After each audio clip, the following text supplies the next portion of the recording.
Hello, everybody. I'm Justin Nicosia with the Double State Sports Network, and alongside me is my good friend Cole DeVito. Cole, thank you for coming along. And how are you today? I'm doing fine myself. Justin, it's always a pleasure. That it is. That it is. How are you today? I'm pretty good myself. Thank you for asking. So today we've got a treat for all you guys.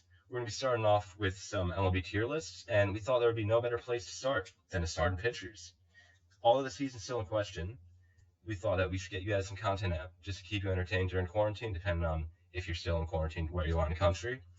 Now, before we get started on the tiers, we want to show you all the guys we've got about 100 starters, and we decided to go with about two starters per team at the very least, with a couple more notable starters. You'll see that some players like Rick Porcello, Michael Walker are on this list because Rick Porcello was a Cy Young a couple years ago. Michael Walker has been under the radar for quite some time now. He just went to the Mets on a contract this year, and we've got other players like that on this list. So I wanted to start off with explaining just each of the tiers, just pretty briefly. Cy Young caliber, that's like your top of the top, like just people that you think could win Cy Young every year. Difference between bona fide ace and true number two starter, there's not that much because a bona fide ace is still like an elite category. Just in case we put someone in true number two starter doesn't mean they can't be on ace on any team. We just don't think that they belong in like the bona fide ace category, meaning they're not someone that would be an ace on any staff, but they would be an ace on still a decent amount of stats. For example, later on, if we put on, say, maybe Chris Sale, he might be a bona fide ace or a true number two starter, depending on where our conversations take us. But just beware for that. In case we're saying someone's a true number two starter, he's not that bad. You understand, Cole? I do. So we'll go through the other tiers. Middle of the rotation guy, that's just your average pitcher, nothing great. Back end starter, he's someone that's going to be probably four starter on most teams, maybe a five, and then spot starter is pretty self-explanatory. Someone that comes in if he's needed, but you're not going to rely your team on him. And a need to be DFA'd. I'm not even sure if we're going to have anybody on this list, just because it's mostly the top two starters for every team. But let's get started. Mr. DeVito, we'll be starting with Aaron Nola. That's all right with you? Aranola. You know, the 27-year-old. Well, now he's 27 from the Philadelphia Phillies. Where do you think he should go? I think that he would probably be suited. I think he's good I in think the he's a true number number. two starter. I agree, just because he hasn't had the consistency needed to say he's a bona fide ace. Like, he had a great year 2 years ago when he was an all-star and finished third in Cy Young voting. But I just don't think that he is someone that's consistent enough year by year to be a bona fide ace just yet. Remember, he's still young. He's got a lot of good pitches to work with. I mean, you see him working his curveball and forcing fastball all the time, but I just think he needs to develop a little bit of consistency. Even last year, 2018, when he had the ERA that was below 2.3, his fielders did a lot of good work for him. I mean, you see his FIP was 3.01. He didn't have a crazy good year in that terms where it was all him. It was a lot of his fielders doing the work. You feel me? Mm-hmm. His whip was also up a whole 0.3 points, too. We'd just like to point that out. Between 2018 and 19? Yeah. Yeah, exactly. So, I mean, he just needs to establish a little bit more consistency. I mean, last year, he had a great season regardless. I mean, by no means did he have a bad season, but he just needs to establish some consistency, and we could put him in the bona fide ace and even the Cy Young caliber because we know that he was third in Cy Young 2 years ago. Next up, we got Adam Wainwright. I mean, he was a great pitcher. I mean, in his 20s in St. Louis before he had that bad injury in 2011 that kept him out of play the entire season.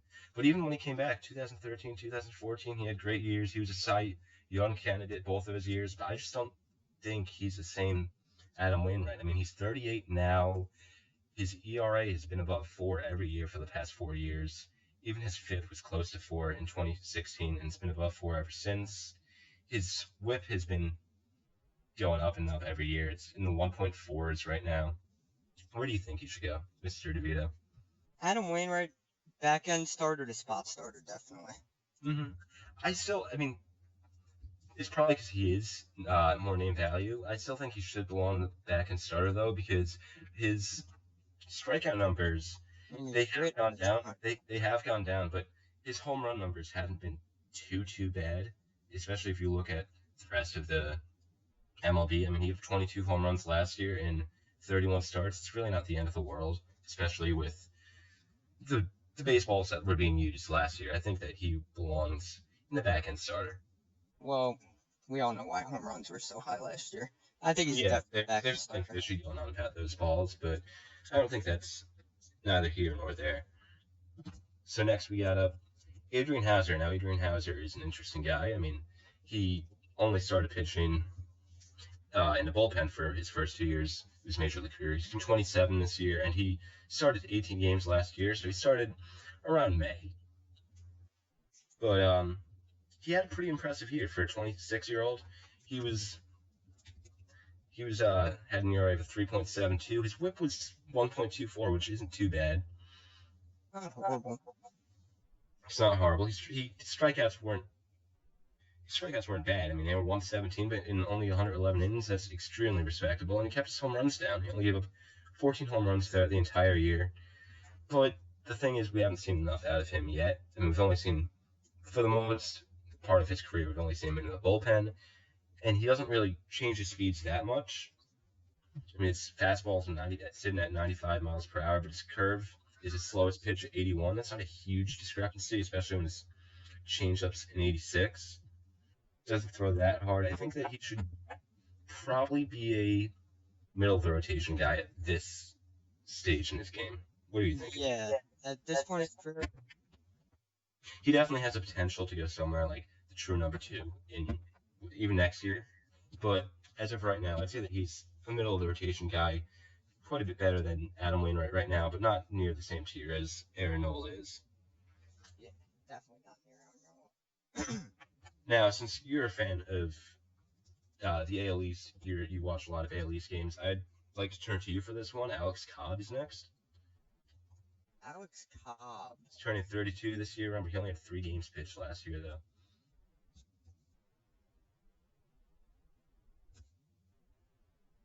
I'm just pulling him up. It's the one guy I forgot to put. Okay, so I'm going to have to cut this part It's out. the one guy, actually, I think we need a DFA. You think we're going to have to DFA him? You know, it's a shame because he's going to be in the front end of that Baltimore Orioles rotation. And, I mean, he had a couple decent years in his career, especially back when he was in Tampa, like before his injury in 2015. He was a great pitcher at one time, but He was. He had a great stretch of 3 or 4 years when he first came up. But ever since he got traded to Baltimore, he just hasn't done it. I know last year he was plagued with injuries also, but he gave up 9 home runs in his 3 starts. I mean, that's just unacceptable to me. I think you're completely right in the yeah, fact that's that he should. even with how juiced the balls are. That's just I mean, that's 3 home runs a game, just for a starting pitcher. I mean, he pitched I think 11 innings last with year. an 12 innings. 11.89 FIP. I mean, that's just terrible. I mean, I know his teammates just didn't help him that much in that regards, but he had a 10.95 anyways. It's not like he could have gotten any worse. So now we're going to be looking at Andrew Heaney from the Los Angeles Angels. Now, he's an interesting guy. When he came over to the Angels in the year of 2015, he had a really good year. I mean, he had a 3.49. He was only 24. He's going to mix in his pitches, and he didn't give up many home runs. But in his last two seasons where he pitched over 15 games, 18 and 19, he just hasn't been great. He suffered quite a bit from just giving up the long ball. I know the home runs have been juiced and they've been up, but in those 2 years, he's given up 1.5 home runs per 9 innings, which isn't, I mean, it's not terrible, but it's not great. And his ERA is up there. It's like 4.15, 4.9. I think he's middle of the rotation kind of guy. I mean, he has some good stuff. I mean, his changeup is one of his few. He doesn't have that many pitches. I mean, he has a changeup, curve, and a sinker. But for someone that only has 3 pitches, he still does pretty good work. And I think that he's probably a middle of the rotation guy. I mean, he's getting towards the end of his prime, but he's still got a few years left in that prime. He's not a pitcher that you would take off your team or even consider moving to the bullpen, but he's not someone that you could rely on every single day. Yeah, health is a big issue with him, so definitely need You're gonna need Exactly. another starter if you're having just him. He's had some bad injury concerns over the years, One especially year with 30 starts and 6 years in the bigs. exactly. Even last year, just 18 games, he sat out a lot in the middle of the year, and he had 2 seasons back to back in 16 and 17 where he barely pitched at all. So it's got to be somewhere in between middle rotation, back end starter. I think. Let's hear what you got to say. I think middle rotation, right?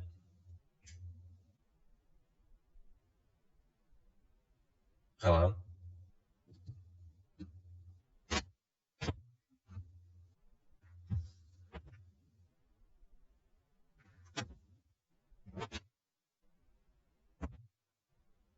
Hello, hello. Hello. Okay.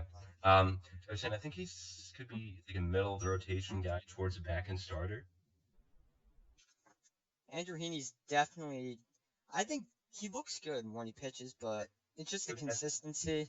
Consistency. He's definitely middle of the rotation, back end starter. I put him middle of the rotation now. Okay, I agree with you. It's borderline, but he definitely could fit along there. So next up on our list we have Anthony DeSclafani from the Chicago Reds.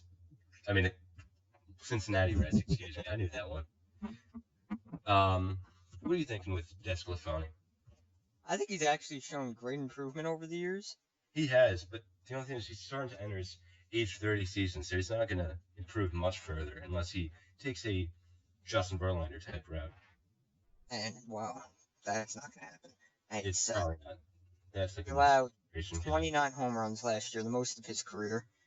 Yeah, I mean, he does struggle with the long ball, but at the same time, he does have some really solid control. He doesn't walk that many batters. I don't want to put him as a. I can't put him as a triple. I think he's a middle of the rotation guy. He's a middle of the rotation.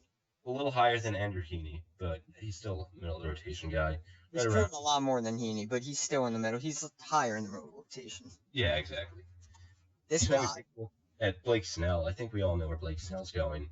I mean, he's still fairly young. He just went through arbitration last year, and he's going to be someone that's going to be a force to be reckoned with for the next probably decade or so. I mean, I think he belongs in a Cy Young caliber, and I don't think there's much debate about it. I was actually going to say, I wasn't sure if you were going to put him at ace or Cy Young, but I think Cy Young's the perfect spot. A 187, I believe it was last year when he won Cy Young. When he won the Cy Young, that was 189. I'm sorry, 189. That's just insane. I mean, any year below 3 in the AL is great, and to have it below 2 is just remarkable. In the AL East too, this guy's got it. It was a great division that year too. You got to remember how just phenomenal the division was, and between the Yankees, the Red Sox, even the Blue Jays weren't absolutely horrible. This is definitely a Cy Young player. Definitely. He's already proven it 2 years ago, and he could continue to get it throughout the rest of his career. Now, next we got Brad Keller. Brad Keller's an interesting guy where he kind of reminds me of a Zach Wheeler type. I mean, he's a good pitcher, and he's got similar pitches to Zach Wheeler. I mean, he's got that sinker, that fastball. Those are his two main pitches with a slider mixed in there. But where he struggles is in walks. And the same thing happened with Zach Wheeler early in his career. And as a Mets fan, I remember watching him. And he had really fantastic stuff, but he just had bad control issues for his first few years of his career until about 2 or 3 years ago. I mean, 70 walks, 165 innings, that's not that good. No, it's not. With only 122 strikeouts? Mm-hmm. He doesn't strike out that many batters, but... He doesn't. But he had a low ERA, I'd say, for his numbers. He only put it up a 4.19. Yeah, he's got a decent ERA, and he still reminds me a lot of Zach Wheeler, just where he needs to improve his control, and I think that will lead to him becoming such a better pitcher if he does that. Mm-hmm. Because that's why his ERA is even higher, because of the amount of batters that he walks due to it, and those batters get on base, and they always bring in runs. I think that he's not a true number 2 starter yet, just because of his issues. He has the potential to be, but I think I put him in the middle of the rotation guy, right alongside. He definitely fits middle of the rotation. Right alongside someone like Anthony DeSclafani. He's only 24 too. He'll definitely improve most likely. Exactly. He's going to be, if we have the season, he's going to be entering his age 24 season.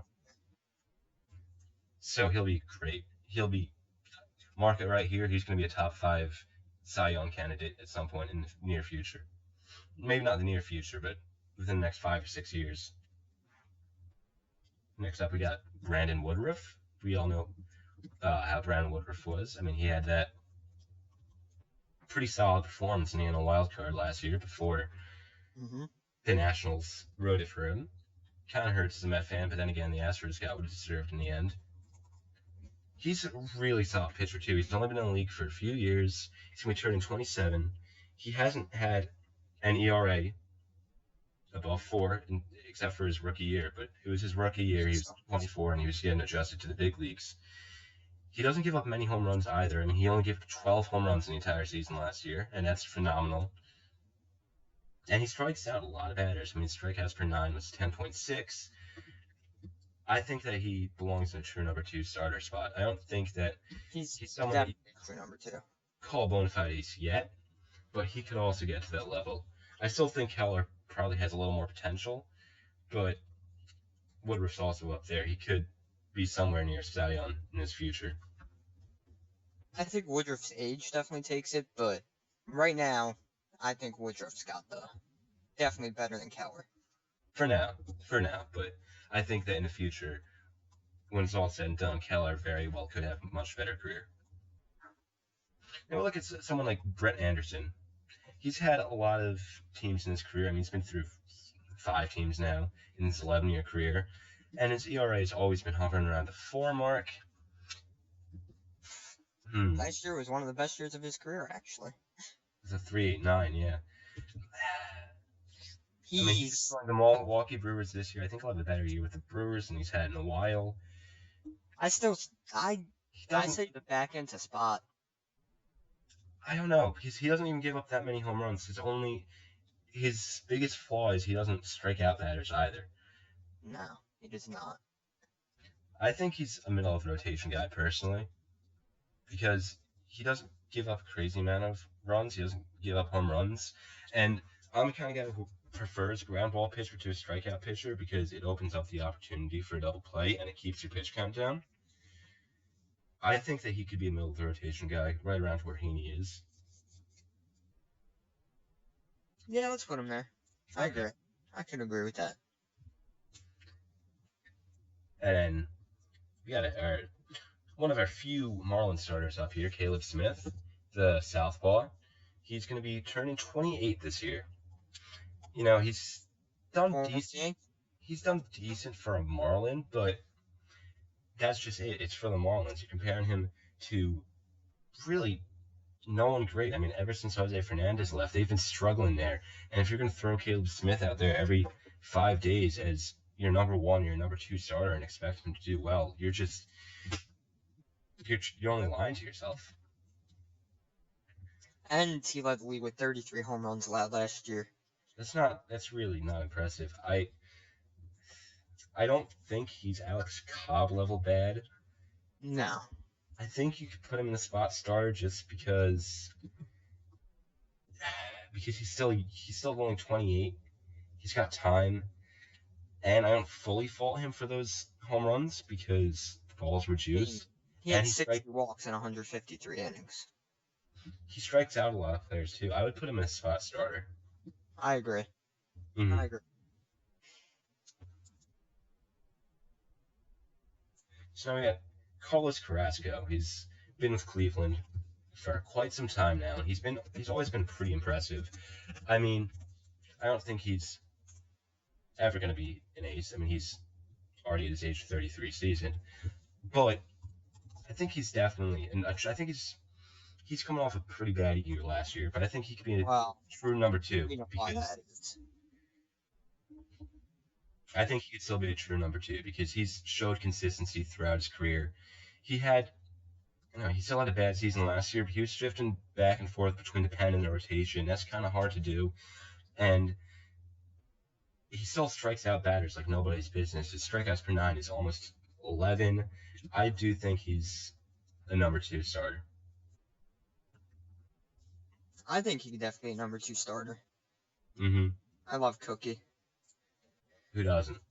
I mean, I think everyone can get behind him too after what he's been going through with with leukemia, right? Exactly. I think everyone get behind him. I mean, he also had that diagnosis Came too. back in the same season too. He had all that going on last year, so I think that his off season last year is very excusable. I think that he could stay the true number 2 starter and stay there for quite some time, just a couple more years. Even he's probably going to retire in about 5 or 6, but I think he'll still be a very reliable starter during that time. And I look at one of the good arms in a great St. Louis Cardinals team, Carlos Martinez. He's still pretty young. I mean, he is going to be 28 this year, and he still has really yet to disappoint in the regular season. He's yet to disappoint in the regular season, save for his rookie season where he was out of the pen, and even 2014 when he was still out of the pen. Ever since he started, he was out of the pen. Well, he was only in the pen for 2 appearances in 2015. I think during his whole career, he has had an ERA right around 3. And his only problem is that he still walks batters quite a lot. That's something that could be an issue, but he still finds a way to work around it. I still think that you could probably put him at it's between true number 2 and a middle of the rotation guy. Those walks are bugging me, but he has showed a lot of consistency. Middle of the rotation. You think? I think he's shown a lot of consistency. He's still fairly young, and he still gets the batters out even after he walks them. Wow. If he's middle of the rotation, he's got to be on the top end of it. He's definitely in the top end of it. He's got some nasty stuff, I will say. But he didn't start a game in 2019. So, for him to be a true, number 2 guy, I think we would have had to see more than 48 and a third innings from him last year. Oh, you're right, yeah. I didn't even remember that he had that. I mean, honest. Well, then again, you also had such just a great rotation going on there where it was hard for him to even find a place. I mean, you had Miles Michaelis have a great year. You had Dakota Hudson have a great year. I mean, you got Jack Flaherty. I mean, he came off and he burst onto the scene. I mean, he had an insane year himself. And I mean, Wainwright was your for a starter. I mean, if he's going to be starting this year, which according to the depth chart on the Cardinals, it looks like he was starting in spring training. Yeah, he was starting spring training on Cardinals.com, their website. He's on the back end of that rotation. You're right. I mean, he'll be a middle of the rotation guy when he comes back, just because of how OP that rotation is, just in general. I think you definitely convinced me there. Definitely. Yeah, he's definitely middle rotation. I can see why he'd be number 2. Mm-hmm. But he's got to develop consistency and go back into the rotation to stay there. Yeah, exactly. Next, we have a great pitcher in Charlie Morton. But the thing that kind of irritates me is how old he's getting. I mean, it took him a while to burst onto the scene. I mean, he only did about 3 or 4 years ago in Houston when he had that season with a 3.62 when he was 33. But now he's turned 36. He's still been having great years, but I think he's one of those guys who have gotten better as they've aged. That's true, and he still has done really well in that fantastic AL East. He had a great year last year. I want to put him at a true number 2 because I don't think with his age he can be much better. But if we're going off of how he was the past 2 or 3 years, I could put him in a bona fide ace. I could definitely see him being a bona fide ace. 240 strikeouts in 190 innings, 3.05 ERA. And that's it. Yeah, I could definitely see it. I think in the AL East. We should put him in the bona fide ace, but I don't expect him to go much higher than this because, again, he's 36. Yeah, no, it's not the Cy Young pitcher. He's going to be hitting his ceiling at some point. Now we have Chris Archer. Chris Archer is he's just been a disappointment ever since he's joined the Pittsburgh Pirates. I mean, he was fantastic when he was down in Tampa, but when he went on and moved to Pittsburgh, it just hasn't been the same. I mean, I think that really has been a turning point in his career. I mean, he hasn't been a Cy Young since, I mean, an All-Star since he was in Tampa, and his ERA has been above 4.5 for the past 3 years. I think I think he probably belongs in a back end starter tier. I agree. He's a back end guy. He relies on his strikeouts, and he gets them, but he also gives up a lot of home runs and hits in between. And you can't have both. I mean, even if you're striking out batters, you need to strike out 3 batters in an inning before you can, walk out unscathed. And if he can't do that, he doesn't really fall into any of the categories where he could be reliable. And it's such a shame because early in his career, he was dominant and looked really. He looked like he was going to be amazing. He looked really, really promising. Next, can't the trade that they made. It was quite a disgusting trade. What did they even get back from? They got Austin Meadows and Tyler Glasnow, the Rays. Oh yeah, that's a terrible trade for the Pirates. I meant. And they just got Chris Archer, right? Yeah, they might have got Prospect. Yeah, but I doubt he's gonna pan out if we haven't heard about him now. With Chris Paddock, he's also interesting. He had a great first month of the year last year, but then he got sent down into the minors for a couple weeks, and he worked on the stuff down there, and he still had a solid rookie campaign. But the thing with him is just that he was sent down to the minors. I mean, his whip was still below 1. It was 9.81. But due to that, going down in the minors, he wasn't fully consistent. I think a true number 2 starter is good for him because he's definitely really young. And when he was in the bigs, he had a good year, especially the second half. I agree. I'd say he had a great second half last year. He did have a great second half. He had a rocky start, but that is also excusable because he was a rookie. This guy has the potential to be a Cy Young. But right now, I'd say he's definitely a true number 2 starter. I'd have him towards the lower end of it, as of right now, just because the beginning of the year he was rocky. But I think he should be a lock in the true number 2. I agree. Now, Chris Sale, I'm sure that this is going to cause a lot of debate depending on, between us and if you can get any viewers, which, hey, if you do share with your friends, we love you.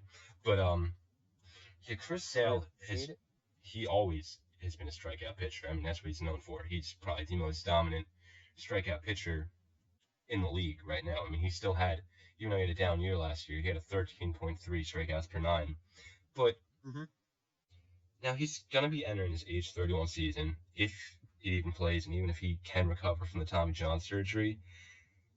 And he had a down year last year. His ERA was over 4. I mean, his fielders didn't help him that much. His FIP was a 3.39. His whip was pretty low also. It was below 1.1, which is very impressive. His home runs were up a lot, though. He had 24 home runs in the 25 starts. I think I'd put him as a true number 2 personally, just because he's going to be turning probably 32 when he comes back, and it's Tommy John surgery. You don't always come back as the greatest player of all time when you come back from it. Very few players even come close to their form. I mean, Matt Harvey had one good year after it, and then he fell off. I just can't justify myself allowing Chris Sale to be put as a true number 2 guy. It really would be a shame. He would be the best number 2 guy, without a doubt. He would be the best in this list, but I don't know if he's going to come back from his injury and be even close to the Chris Sale that we've known from, 2013 until 2018. But you're probably right, because he's been top 5 in Cy Young voting almost every year of his career, except for I think that last year in his first 2 campaigns. I'll put him in a bona fide ace tier. I agree. I think he's a bona fide ace. I feel it. I definitely think that there's a huge possibility that he'll fall pretty quickly, depending on how the surgery goes, or how he comes back from the surgery. I would put him at true number 2 myself, but you convinced me. Now we got Clayton Kershaw. He's probably, top 5 pitcher in the league right now. He's not the number 1, but his curveball is still insane. He had what you would call a down year last year, but a down year for Kershaw was still an ERA below 3. I think 3 out, slightly over 2. or slightly over 3. Excuse me. Yeah, slightly over 3. Sorry. The 303 is crazy good, anyways. I think that he's still Cy Young caliber because remember he was recovering from an injury. He didn't come back until about a month and a half into the year. He was recovering from that injury, and he still went out there and did crazy good. He's got a curveball that's still insane. I think that he belongs in the Cy Young tier. He's a Cy Young tier, Hall of Famer guaranteed. Guaranteed. I think he'll probably be on the lower end of the Cy Young caliber tier when this is all said and done, but he's definitely up there. So next we got Cole Hamels from Atlanta. I mean, well, now he's in Atlanta. He's been having a pretty great career. I mean, he started off out in Philadelphia, then he went out to Chicago for a couple of years, but he's been keeping up his work. I mean, he strikes out a good amount of batters, around 8.5 per 9. Doesn't give up a crazy amount of home runs, and his ERA is consistently in the 3s or so. I mean, he'll have the potential to go into the 2s. I think probably a true number 2. Cole Hamels is definitely a true number 2 guy. I could make an argument. Getting up there. That's the thing. His age getting up there. He has shown consistency, but would you put him in I wouldn't put him in bona fide ace. No, definitely not. True number 2. He'll fit there. Maybe even middle of the rotation, honestly. No, I wouldn't even think about putting him down to the middle of the rotation guy.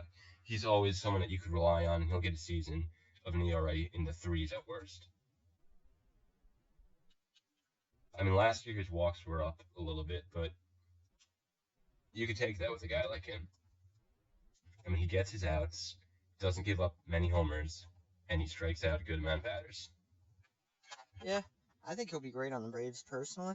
Me too. That Braves rotation is going to be absolutely insane. I mean, you look, they have Max Fried, they have Mike Folty. I mean, they're going to have him now. I mean, just for those 3 pitchers are going to be amazing. I mean, they're going to be a force to be reckoned with in the East if the season comes back. Even next year, when they have them all under contract, they'll still be fantastic. Next, we got Corey Kluber. He'll be taking the mound in a Texas Rangers uniform. I mean, Corey Kluber is a phenomenal pitcher again. I mean, that goes without saying. And that's why it blew my mind when he got passed by the Indians to go to Cleveland. I mean, to go to Texas. I mean, pitching in the AL, except for last year where he was injured, he has won 2 Cy Youngs. His ERA has been under 3.5 his entire career, for the most part. And he strikes out a crazy amount of batters. I can't justify putting him anywhere except for bona fide ace. Bona fide ace, or even Cy Young caliber.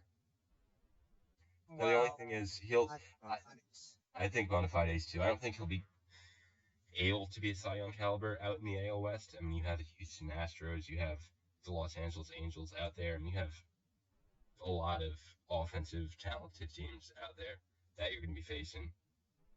I just don't think that he'll be able to put up all those numbers out there, but he'll still be a very reliable pitcher.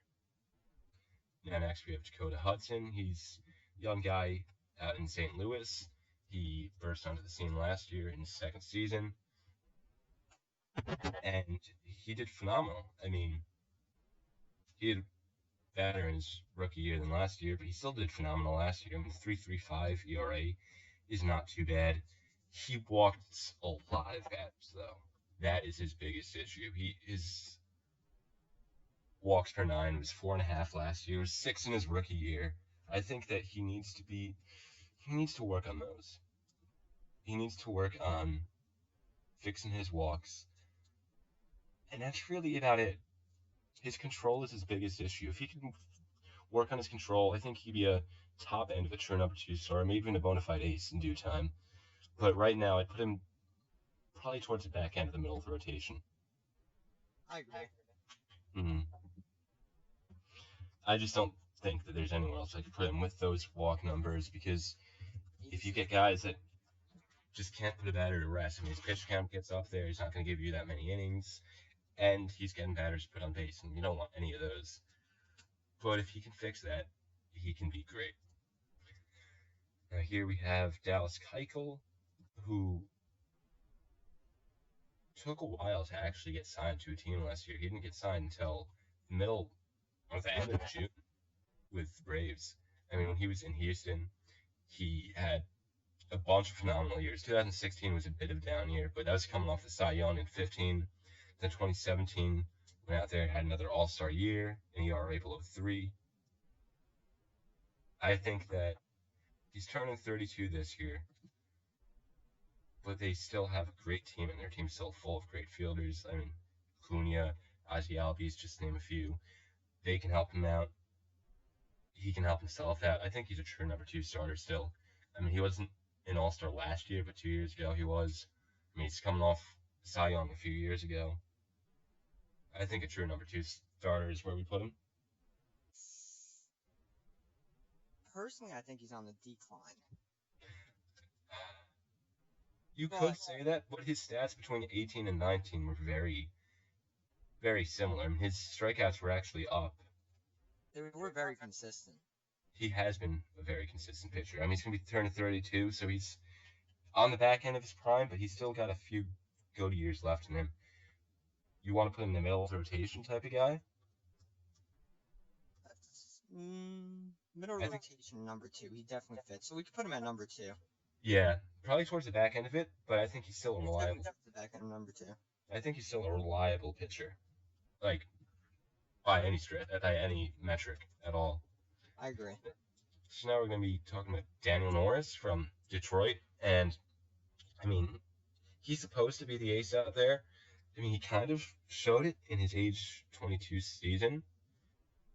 I mean, he had a 3.68 when he came to Detroit from Toronto towards the deadline.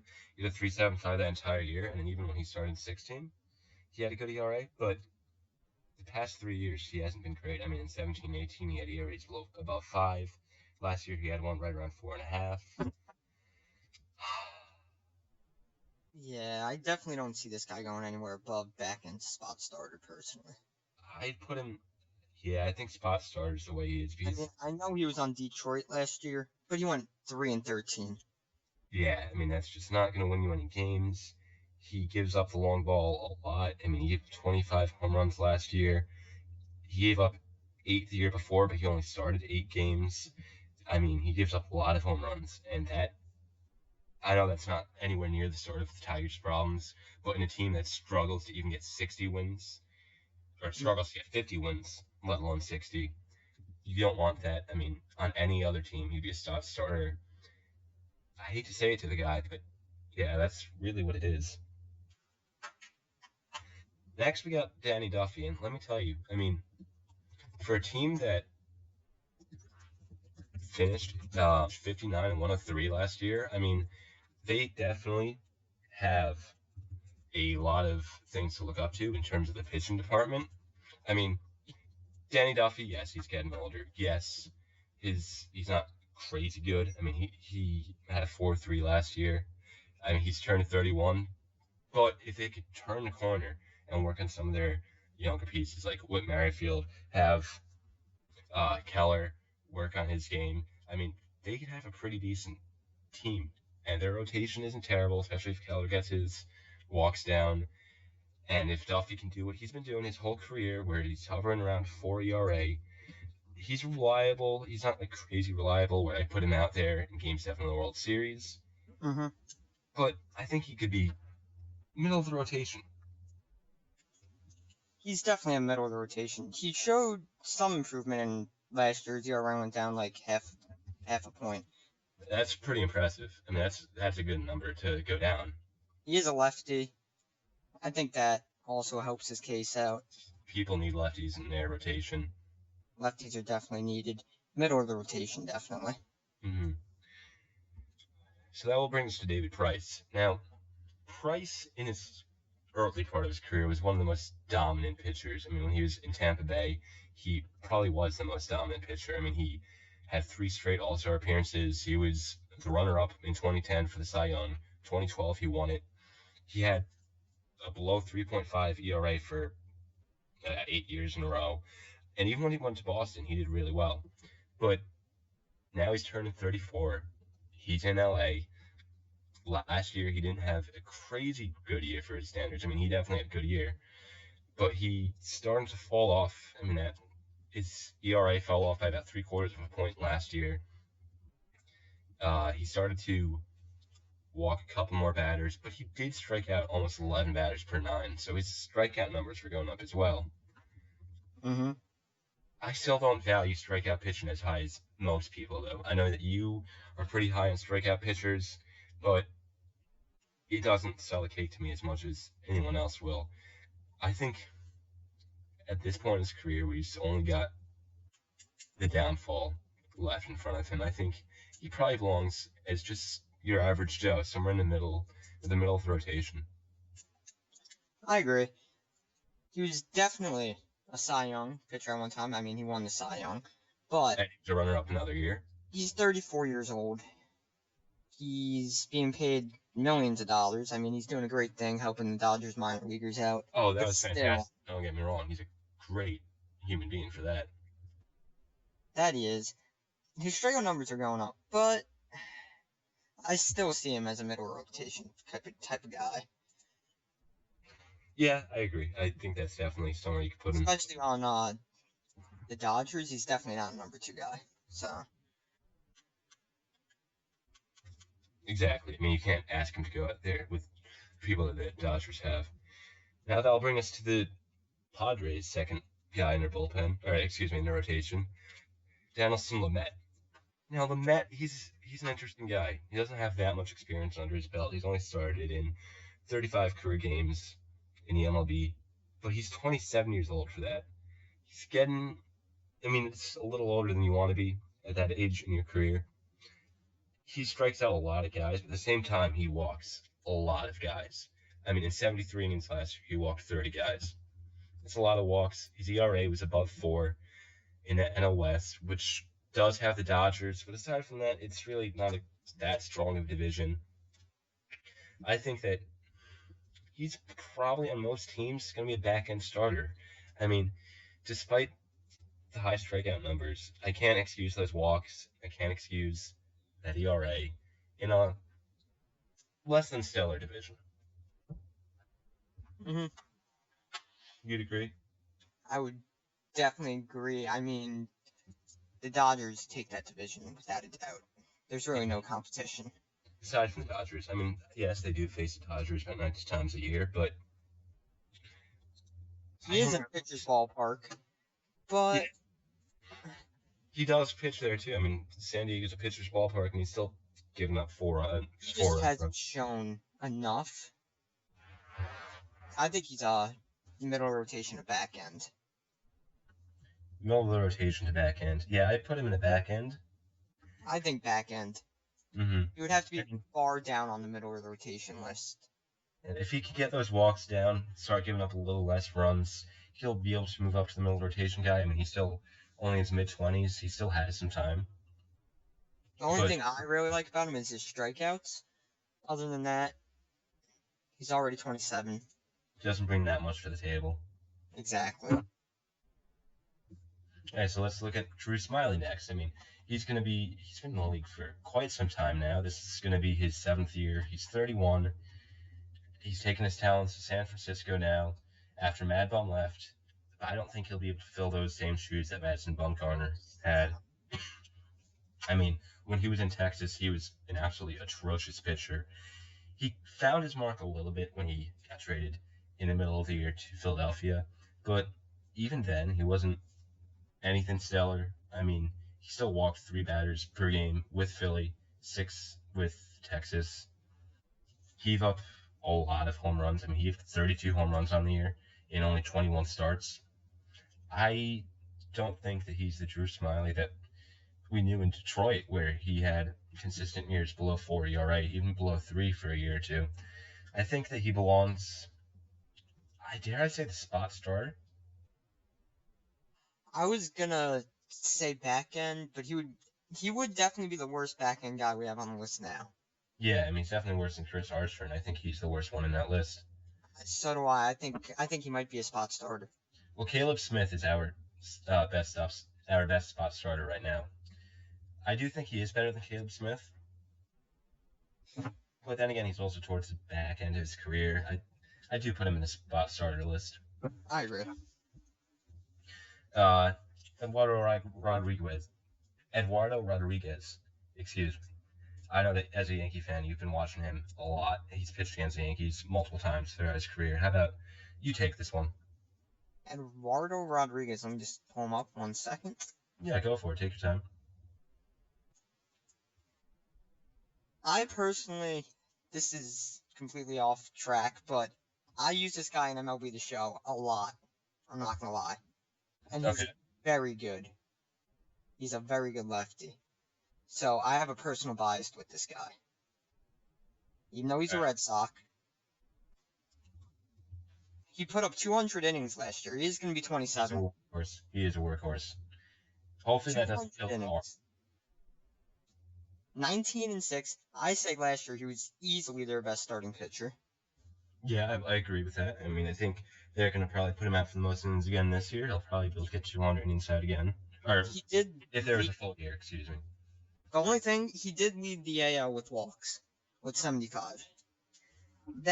He had 200 innings. I mean, that's not a crazy amount of walks for innings pitched. I mean, he was up there in terms of innings pitched.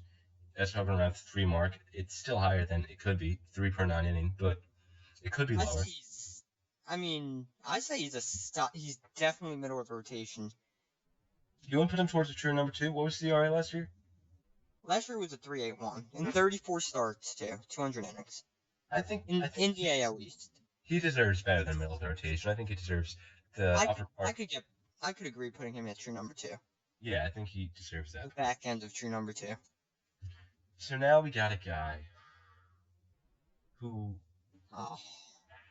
Felix Hernandez. He's going to be seeing a new uniform for the first time in his career. I mean, he's been a lifelong Seattle Mariner ever since he was 19 years old, but he'll be seeing the Braves uniform for the first time.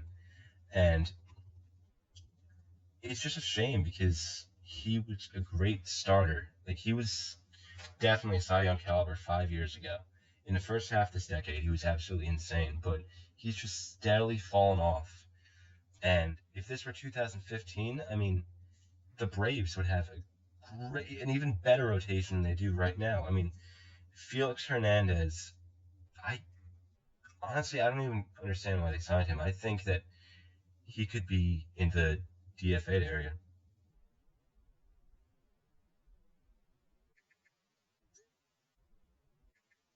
I think Felix probably needs to be DFA'd.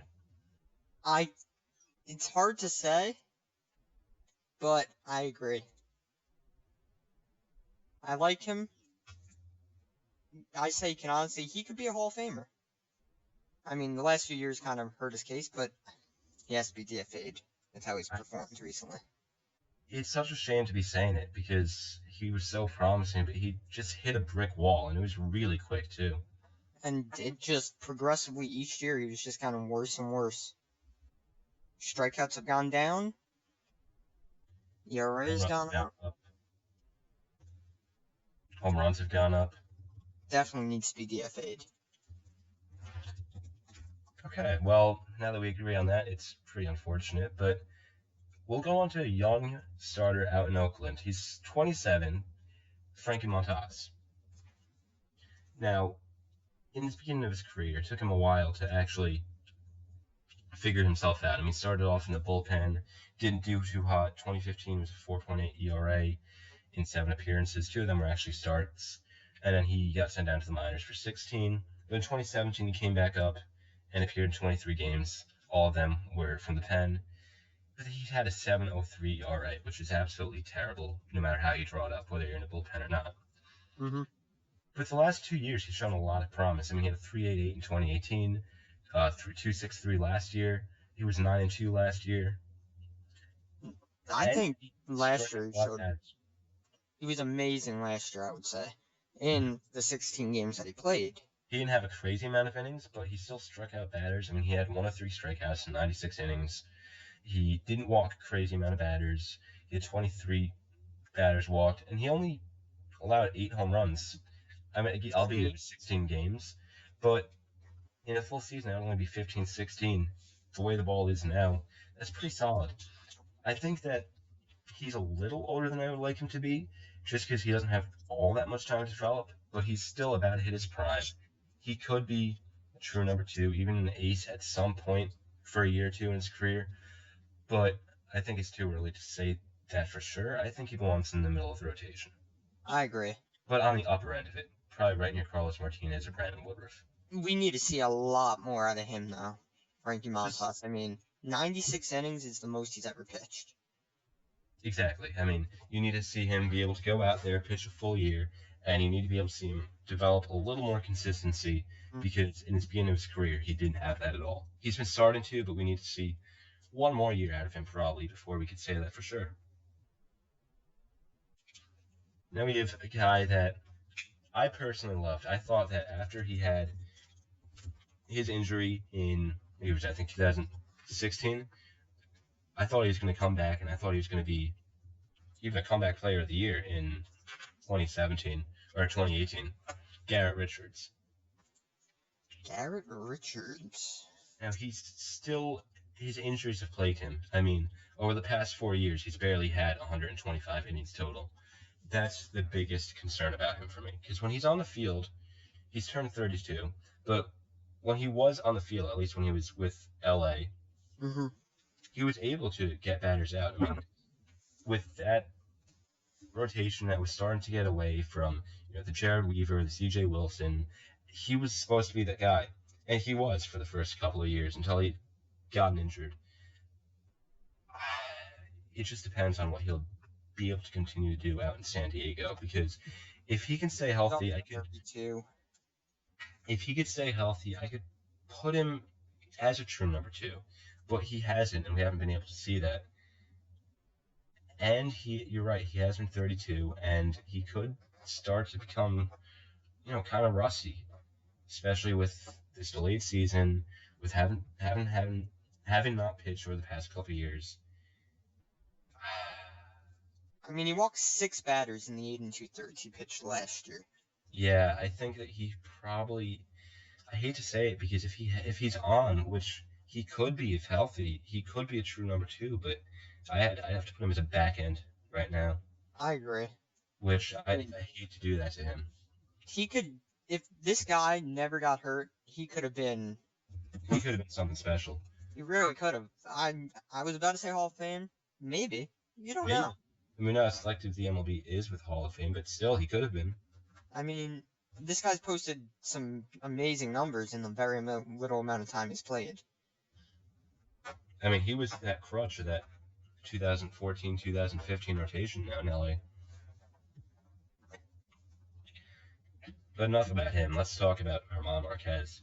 He is probably going to be the number one starter out in Colorado. I mean, he has been the most consistent.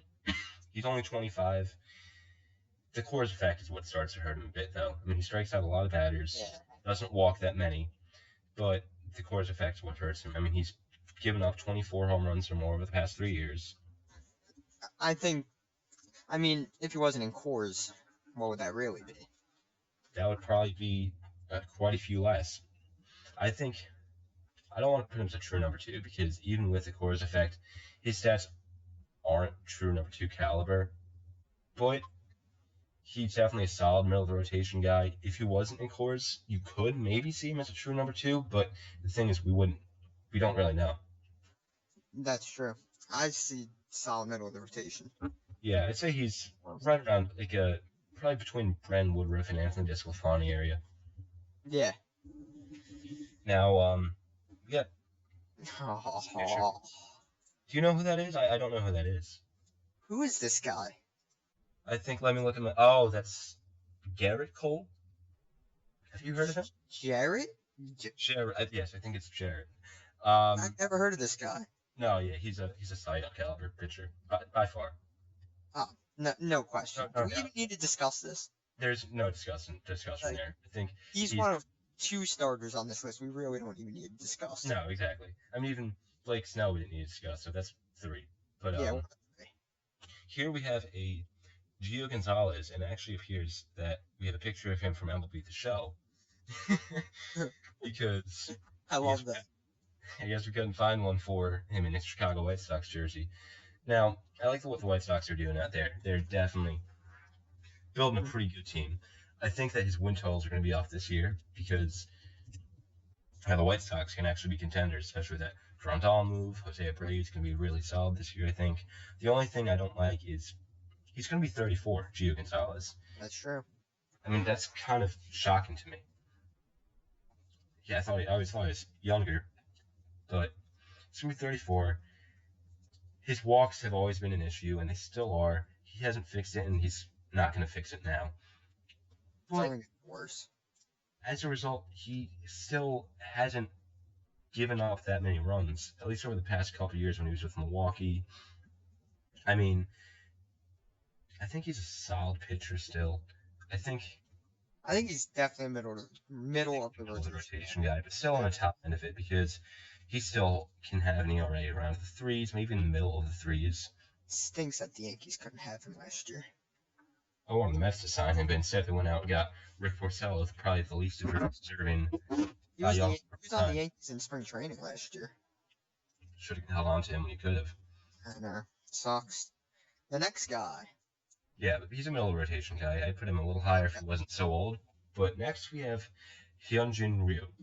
This guy I like big time. He took a trip out to Toronto this year, and he's really good. I mean, he had a ERA below 2 in 2018, and that was overshadowed by Jacob deGrom's crazy year.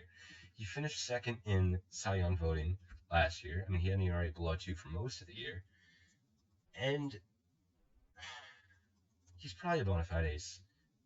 He's a bona fide ace. A 2.98 lifetime, easily a bona fide ace. As a lefty, he brings that added value. I mean, he'll be pitching in the AL East, so we'll see how he does this year. If, again, there is a season. I hate to keep bringing that up, but it's the harsh reality. It sucks that this is what we have to live with. It is. But we'll see how he does this year. And I think that as a 33-year-old, this is probably going to be his peak. His age is definitely up there. He's also going to be in the AL, so I wouldn't be surprised if the ERA is going to rise. But I still think he's one of the top pitchers on this list. He is. He's definitely a top 15, probably top 10 pitcher in baseball at the moment. I agree. And I can completely get behind that. Now we've got a young guy who goes by the name of Jack Flaherty. He pitches in again, I said it earlier, but that fantastic St. Louis rotation. His ERA was 2.75 last year, to whip below 1. He continuously gets batters out. I mean, he struck out 230 batters last year. He got his walks down quite a bit from his rookie year. And he does give up a few home runs, more than I would like, but that's excusable when he can get the batters out. He doesn't have an ERA above 3. I think he's, given his age, given the potential he has, and the improvements he's made, both to his strikeouts and his run given up potential, I think he's definitely a bona fide ace. I'd have to agree. I put him right. That's a definite ace in there. I put him right next to Corey Kluber. I think he's actually 24 years old. I think he's actually going to be better than Kluber, at least this next season, because Kluber's. I can see that next season. He's going to get enough there in age. Well, Flaherty is going to just be starting to enter his prime.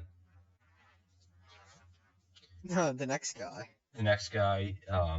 Do we even need I to? think one can agree that Jacob deGrom is the best pitcher in baseball. He's better than Garrett Cole. I'm sorry to tell you that, but I actually agree. I'm sorry to say that to all my Yankees fans out there, but he's the best pitcher in the MLB, and he is Cy Young caliber. Next guy. He's going to get 3 repeat this year. The next guy is Jake Arrieta, and this guy, even though he's getting up there in age, he's getting towards his mid-30s, he has not had one bad season yet. I mean, he was great when he was with Chicago, and he has translated the same skills over to the Phillies, and even though last year was a little bit of a down year, I mean, a 4.64, he is still a fantastic pitcher, even at his age. He's shown consistency throughout his career. He has walked more batters as his career has gone on, which is the only concern with me, and I think that's just going to keep getting worse. But I think he's probably a true number 2. Yeah, I'd have to agree. Former Cy Young, I remember that season. That was an insane year. He threw the no-hitter. That was insane. He threw 2, right? He did throw 2. Yeah. I was second thinking to myself. I didn't want to sound stupid or anything, but yeah, he threw 2 he that did year. throw 2. I mean, he was an all-star in 2016. He finished 9th in Cy Young voting, which was kind of disgusting. I mean, the guy struck out 190 batters in 197 innings, had a 3.1 ERA. He had a whip barely above 1 that year. I think he should have been closer to Cy Young. I don't think he should have won it, but he should have been higher than 9.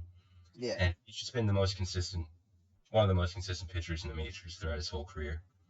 I think he's going to start falling off a little bit more, but I think he still is a true number 2 starter, at least as we stand right now. We got a guy, James Paxton, next. I think that you should take this one because you've watched him play a lot more than I have. I don't think he's an ace, but let's hear your side of the story. James Paxton, definitely not an ace. I personally don't think he's a bona fide ace. I think he falls into the true number 2 starter. 3.82 last year in New York. First year playing in the Big Apple. You got to remember, he came from Seattle. A team you can't really do much out in Seattle. I mean, a team that hasn't won in what, 20-something years? I mean, that team is so bad that SB Nation has a huge, just I think 6-part series or something on him. Actually, it might be 9 parts. It's just a crazy long series on him, and just how disappointing they've been as a franchise. And last year, we've seen tremendous promise from him in the postseason. Let me just say. A 3.46 in his 3 games, but he had 2 games against Houston. And in those 2 games, 8 1/3, 2.16, and 12 strikeouts. And so we've seen the postseason stats from him. Houston, whether or not they were cheating, they were still a great team. They still are a great team. They still went to the World Series. We all know how we feel about that. I hate to say that to everyone, but they will be going to the playoffs this year. They'll probably go far. They should just be disqualified. But honestly, James Paxton, 150 innings last year with 186 strikeouts. The walks, they are a little high. I will admit, 55 walks is a little high. That's something you can fix. You saw Zach Wheeler fix that early on in his career. You're right. He's a lefty. He is 31, though. That's the thing. His age is higher than, you would think for James Paxton. Exactly. But I could get by putting him at the true number 2 guy. Right in the middle there, though. He's in the middle, definitely. Right around where Eduardo Rodriguez is. Yeah, exactly. You could compare him to that pitcher, actually. They're very similar styles. Now we've got Jeff Samardzija, we got Shark. He's an interesting pitcher. He hasn't been the most consistent in his career, but when he's been on, he's been on. He's turning 35 this year, though, and he's coming off a good year in San Fran. But, at the same time, his strikeouts are down from where they were when he was in Chicago. His home runs are way up. He had 28 home runs last year. I mean, I think that he's getting up there in age. He's going to fall off even more. I think he's probably a back-end starter. Yeah, he's already 35 years old. And exactly, he's 35. He's not going to get any younger. He plays for the Giants. I mean, not that the team really has anything to do with it, but he's not going anywhere with his career. It's sad to say because he was dominant in Chicago. He hasn't been consistent the past 5 years. He's been up and down, up and down. He's got the hair, though. I will say, he's got the hair going for him. He does have the hair. I do think DeGrom's hair was better when he had it, though. DeGrom's hair is the best, actually. Syndergaard's is very good, too. Let's stop talking about hair. Back-end starter, for sure. Definitely. Now we got Joe Musgrove. He's a 27-year-old who hasn't had an ERA below 4 in his career, but he doesn't give up that many home runs. He doesn't walk that many batters, but he still gives up a lot of hits to give up those runs. even if you're not giving up home runs, if you're giving up, you know, 9 hits per 9 innings, that's really the same effect to me. Mm-hmm.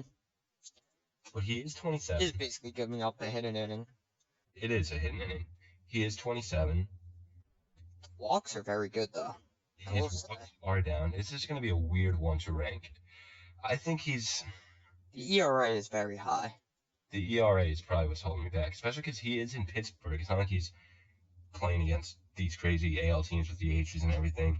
The AL Central does have some good bats.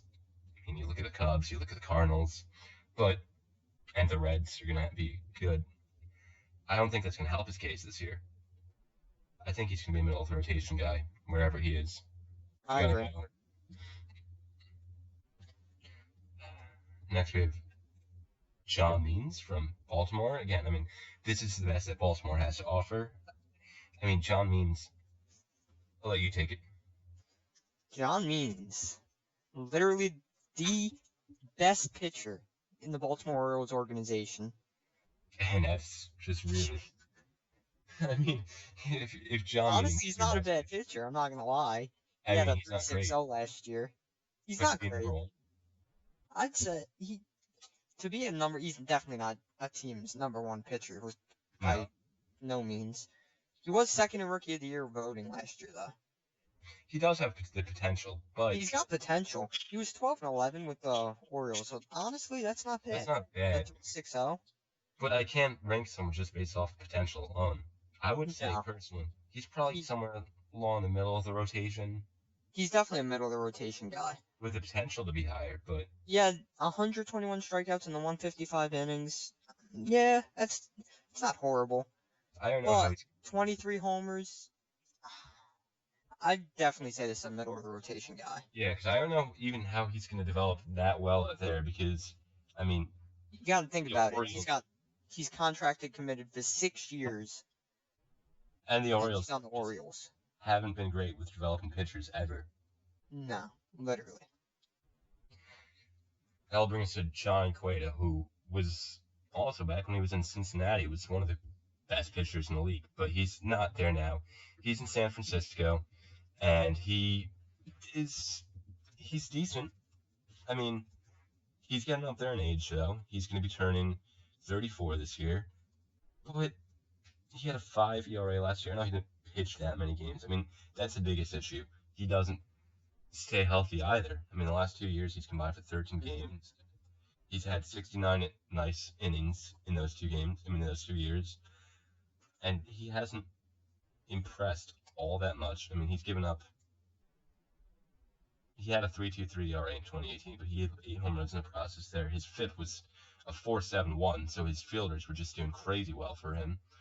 And last year, his ERA, I know it was a very small sample size, was 5.06, but his last full season, he only had a 4.52 ERA. He had given up 22 home runs, which was in 2017, before the balls really started to take off. His whip was almost 1.5. And that was the last full body work we had. Yes, he was a great pitcher. He really could have been. He was definitely at one point a bona fide ace to even a Cy Young caliber. Oh yeah, I mean he finished second in Cy Young voting in 2014. Yeah. He was a great pitcher in the first half of this decade, but since he struggled with injuries, struggled with consistency, and has been giving up the long ball quite a bit. So, as dominant as he was back in the day, I think someone like Johnny Cueto, I think he's turned into a back-end starter, if he can even stay on the field. Even a spot starter. But he's towards the back of the back-end starters. Mm-hmm. I don't want to put him at spot starter because he did look decent enough where you would still have him as a 4 or 5. Mm-hmm. But I can't justify going anything higher than that. He's definitely towards the back end because he doesn't look much better than anything like that. Here we have John Gray, another guy who has fallen victim to the Coors effect. I mean, he is a good pitcher. He has a lot of potential still. I mean, he's 28 now, but he still has a decent amount of potential. He's just starting to hit that prime now. In Coors, he had an ERA below 4 last year. The year before, he had a 5.12. I mean, that's not great, but his fielders didn't do any work either. His FIP was 4.08. I mean, Nolan Arenado's the only good fielder on that team. His strikeout numbers are pretty high. I mean, he strikes out a batter an inning or so. His home runs are down for Coors. I mean, he only gave up 19 home runs last year in Coors Field. That's really impressive. I wouldn't put him a true number 2 starter. I wouldn't. Not yet. No. He still can prove himself for the next couple of years. I wouldn't put him there just because ERA is still like 3.8, Middle of the rotation type of guy. 9. But he's top end of the middle of the rotation. I even put him probably better than Carlos Martinez. That I don't know if I agree with, but he's Right definitely in around the middle of the rotation. I'll put him a little worse than Carlos Martinez, but he's still up there. Now we got the southpaw for Chicago, John Lester. What are you thinking of John Lester? I think he's still a phenomenal pitcher. I do too. He's a lefty, right? Yes, he's a southpaw. Yeah, John Lester's a lefty. So he's got the lefty going for him. He did have an off year last year, I will say. He allowed the most hits in the MLB. But I think just who he is, everything about consistent up until last year, but he was 35 last year. He is going to be 36 years old. He's 36. The biggest issue. His age is the issue. But he actually struck out more batters last year than he did in 2018. Really, did he? He did, in less innings. That's actually impressive. So it shows he might be kind of like a Verlander type thing where he ages but doesn't get worse. I mean, I think he's still slightly declining. His strikeouts were up, but his hits were also up. His hits were again the most in the league in less innings than the year before. His home runs were up. I think he's probably a middle of the rotation kind of guy. And his age isn't helping him there. Mm-hmm. Now we get Jordan Lyles.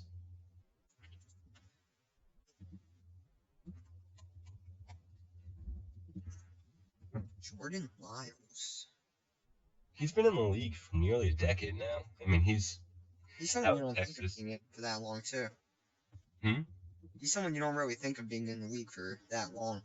No, you don't. I thought he was only in the league for like 5, maybe 6. I mean, that's also because, at the beginning of his career, he was unimpressive. His ERA was about 5 every year. Now, last year... He has a 5.11 ERA lifetime. Yeah, exactly. It's nothing great. Last year, he had a terrible start to the year in Pittsburgh, but then he got traded to Milwaukee. And in Milwaukee, he had a 2.45 ERA. He was phenomenal in Milwaukee. Given his defense helped him quite a bit. A 4.42 FIP is not great, but you still can't fully blame the pitcher for that. I think he's going to be 29 this year. I think that he still needs to show the consistency. He hasn't shown the consistency. He's had some really good years, some really down years, especially in the beginning of his career. He started to fix some of those issues he had, but I think he's still middle of the rotation is the best I can give him. I agree. Definitely middle of the rotation. I think last year Milwaukee showed he could be a middle of the rotation guy. Mm-hmm. Before that, I would have to put him as a back-end starter, but I will say because he had the 2.45 in Milwaukee. I'll put him towards the lower part of the middle of the rotation. I think we have a guy that... However... You just switched. That was horrible timing. What happened? He walked 22 hitters in 58 innings with Milwaukee. Yeah, that's quite a lot of hitters. I think that he stays in the middle of the rotation. Kind of fielder bails him out. But it still keeps him in good enough standing to be at the middle of the rotation. Here we have Jordan Zimmerman, and honestly, he's one of the more disappointing guys on this list. When he was in Washington, he wasn't anything crazy good, but he could hold it down. He was able, he finished top 10 in the Cy Young voting twice in a row. He had 3 good years in a row from 2012 to 2014, and then he went to Detroit, and he just hasn't been. I mean, his strikeouts have been down ever since he went to Detroit. His home 1 runs, and 13 last year. his home runs have been up. His ERA near 7, and this is a guy that Detroit throws out as their number 2 starter, and you just can't be doing that and expect to win games. I want to put him at needs to be DFA'd. I can definitely agree with that. It's a shame. Really fell off. It's a shame. In Washington, he never would have been put there, but ever since he moved to Detroit, he hasn't been the same guy. Off. He's fallen off so much. His home runs are up, his strikeouts are down, and that's just not a recipe for success. I mean, his ERA showed it.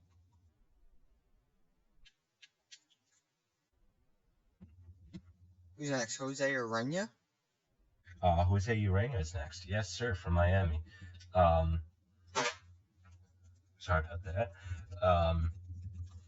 Yeah, Jose Urena, he's probably going to be the number 2 guy out there, aside from Caleb Smith. But he's been in the league for a few years now, and I can't see anything special about him. I mean, he's a guy that actually had to go to the pen for a lot last year. I mean, he only started 13 games, went to the pen a lot, and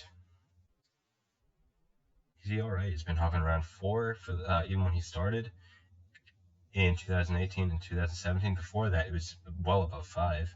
Last year, it was above 5, and his strikeouts aren't up there. I mean, he strikes out around 6.5 batters per 9. His walks aren't crazy high, but his He home actually runs led the league in back-to-back years, 2017 and 18, in hit by pitch. Batters hit by pitch. Batters. I mean, I think I'm stuck between a spot starter and needs to be DFA'd. I would put him at a spot starter. He's 28, so you never know. I mean, he had 2 years where they were below 4. I think he's definitely a spot starter. He can have a comeback. He could turn around. You never like know. He did 17 and 18, but last year showed his consistency. Still has problems. He can't strike batters out, and he gives up so many hits. I mean, he gave 99 hits in 84 innings last year. That's not going to cut it. Definitely not. And here we have Jose Quintana from the Chicago Cubs, and he's going to be turning 31. He's been in Chicago his entire career. It just depends on which part of Chicago. I mean, in 2017, he went to the Cubs through a trade, and he's always been a good pitcher. He actually has gotten worse in Chicago a little bit, but his ERA is right around 4. He's gotten worse in the Cubs uniform, but his ERA is around 4. I think he's a middle of the rotation guy also. I can agree. He was definitely at one time. I mean, look at those numbers. That's definitely a true number 2 to even bona fide ace numbers when he was with the White Sox. But he's falling off. He's going to be 31 years old. I mean, he could have a comeback year, but he allowed 191 hits in 171 innings last year. That, for me... That doesn't do it. Yeah, that's big no-no. So I think he's still a middle of the rotation guy, though. He's not going to be someone that you absolutely regret sitting out there every fifth day. Jason Vargas was with the Mets. But middle of the rotation is where he belongs. Lower middle of the rotation, definitely. Yeah. He's not that end. Definitely. Now we have Julio Urias. He is going to be the 3rd starter in that Los Angeles Dodgers team this year. And for someone that's only 23 years of age, he has been really, really good. I mean, it's just hard to tell how he's going to do starting because last year he went mainly out of the bullpen, but that was because you had a crazy rotation with Kershaw, with Ryu, and with Walker Buehler. I think that he's going to start a lot more games this year. He's proven himself quite a bit. He gave up only 7 home runs in 80 innings last year. He strikes out a decent amount of batters, and he's only 23. He's only 23. If he stays healthy, definitely could. He's definitely a middle of the rotation guy for sure. Yeah. Now, I think we need to see more from him starting wise to put him at the true number 2. I agree. Just because we haven't seen enough numbers from him starting. Look at him when he was 19 years old. He had a 3.39 ERA in the major leagues in his 15 games, or 18 games, 15 starts. As a 19-year-old, that's just absolutely bonkers. That's insane. I think, yeah, middle of the rotation is where he belongs, but he definitely has potential to creep up there. So yeah, Urias, he could definitely get up there very soon, but we just need to see more consistency out of him from the starting position because a lot of his innings were out of the bullpen, so it's just not fair to compare him as a starter with bullpen Yeah, set. definitely not. He's definitely like a Carlos Martinez. Definitely. Definitely up there with him. So next we have Julio Teheran, and he's not the same Teheran that's going to get you a 2.4, 2.5 ERA that he did when he was with the Atlanta Braves. He'll still do decent out in LA, but he's not going to be anything crazy. I mean, he's getting up there in age. He's reaching his mid-30s. He was 32, I think. And I think he's a back-end starter caliber at this point in his career. He's really started to decline early for a pitcher. And in a place where he's going to be relied on as possibly the number one guy in LA, and they need that pitching development, I don't know if he'll live up to it because of how much pressure he's going to be on it with a pretty weak bullpen and a weak rest of the rotation. I mean, he's shown consistency. I can see the consistent numbers. Years, though. Yeah, true. Last year he had a 3.81 in the NL East. Where'd you want to put him? I was going to put him towards the back end. Oh, he's only 29. I thought he was a little bit older. I think that played a bit into it. I think, middle of the rotation is probably good. I don't think he was going to be a true number two on a lot of teams. Yeah. With a 3.81, I mean, his FIP was a 4.66. His fielder's clearly helping out quite a bit there. And he still walks an insane amount of batters, but I mean, oh my God, 83. It's not even like he improves on it. It's getting worse, actually. It is getting worse and worse. He's only 29. I thought he was in the mid-30s. He's only 29. But middle of the rotation, I think he belongs there just because his increase in walk numbers, I don't know how well he's going to do with all the added pressure of, he's going to have to go pretty deep into games if he wants to get the wins because the bullpen isn't that strong. The rest of the rotation isn't that great, so he needs to be the guy to be relied on every fifth day. Mm-hmm. So I think middle of the rotation is where he belongs. I agree. If he were to be true number two, it would be the back end of it, but he's in the back end of the middle of the rotation. No, I think he's closer to the top. Middle? If he was true number two, he would be the back end, I think. I think he's top end of the middle of the rotation guy, because, I mean, if he had those walks down, he would be a lot better. I mean, at this point in his career, he's probably not going to learn that anymore. But he still doesn't give up a crazy amount of hits. It's the walks that are the main issue. Definitely, yeah. Mm-hmm. I see what you're saying. Now we have Justin Verlander. Everyone refers to him as someone that, ages like fine wine. He goes into the Cy Young caliber. Even though he's an Astro, he's still worthy of it, I believe. I'll give him a pass because he joined the Astros in the middle of 2017, so he gets a pass. I mean, they revived his career. They did revive his career, so we don't know what tactics they were using for pitchers. But nothing came out with the Astros on their pitchers yet, so he's definitely a player. He is Cy Young. Definitely, 100%. Last year's Cy Young, as a matter of fact. Yep. Now we have Justice Sheffield. He's young. He's got a lot of potential, and he was a Yankee until he got traded to Seattle. He's got a lot of potential, but he hasn't tapped into it yet. As of right now, I don't want to say he needs to be DFA because he has a potential he's only 23, I believe, 23 or 24. Yeah. He has a potential to be a good pitcher. I don't think he'll ever be a great pitcher, but I think he could be a spot starter. As of right now, I wouldn't DFA him due to his potential, but I wouldn't put him any higher than a spot starter. The thing that sucks is I know how good of a prospect he was. And he was highly regarded when he was. I mean, he was posting up like very low ERAs in the minors. But it hasn't translated into the major leagues yet. He's got a 5.82 major league ERA, barely pitched. He is probably one of the best pitchers on the Mariners, surprisingly. But I mean, I had to put him in there because he was. I still think he hasn't shown enough. We're not going to DFA him because, he's only 24. But Yeah. he's spot starter for sure. Now we have Kevin Gausman, one of the pitchers from the San Francisco Giants now. He was a Baltimore Oriole in the beginning of his career, and he actually did pretty well with the Orioles, surprisingly enough. He was one of the few Orioles that actually developed decently.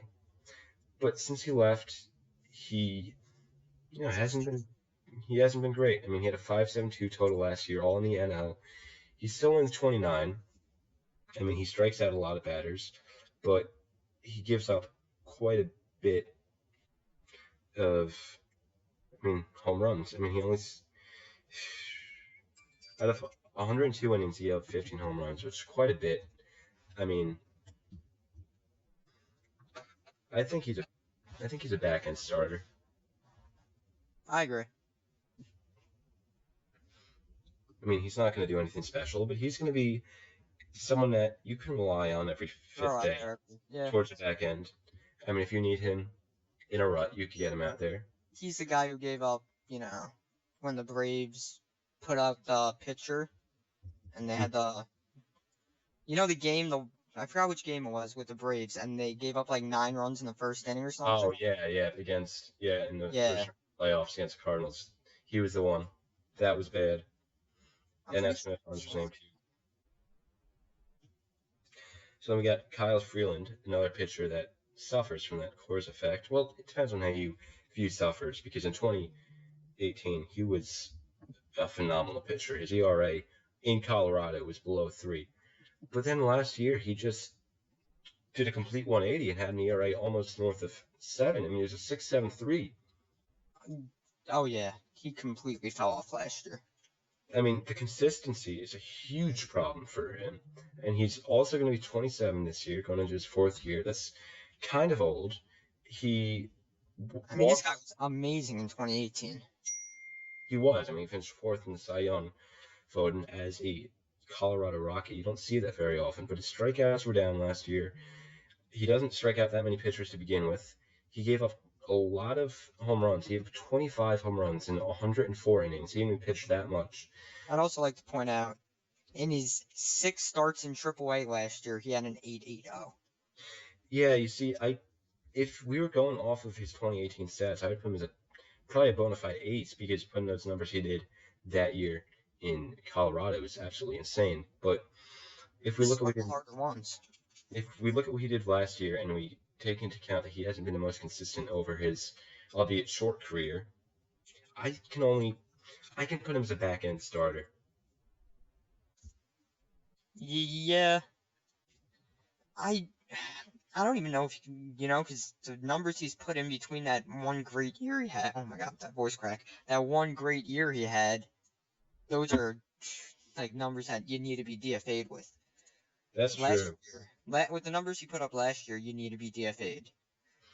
But you do see the potential that he does have for the 2018 numbers. Oh, yeah. Definitely. For that consistency, I would put him as a back end, because that's that fine middle ground between the two. Yeah. So if we bring him there, that'll bring us to Kyle Hendricks, who actually is going to be, Kyle Gibson. That's Kyle Gibson. I skipped Gibson.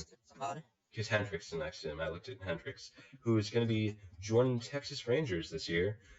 And honestly, I think he's about an average pitcher. I mean, he's average. It's not going to be anything special, but you can rely on him. I mean, he strikes out batters at 3rd or 4th man. In around average rate, about 8 strikeouts per 9. 8.5 strikeouts per 9 in the last 2 seasons. His ERA was hovering around 4 for the past 2 seasons. If you combine hits per 9 is really up with him. That's the issue. But gives up a whole lot of hits. Better in Texas either. I don't think he's going to improve too much. I think Gibson belongs in the back end starter category, because he's not going to be improved in Texas. He's like decent. I'll still rely on him for the back of my rotation, but I am not going to put him out there as a 2 or a 3. Mm-hmm. I agree. Okay, then we look at Kyle Hendricks. Now he's a phenomenal pitcher himself. He is truly a phenom on the mound.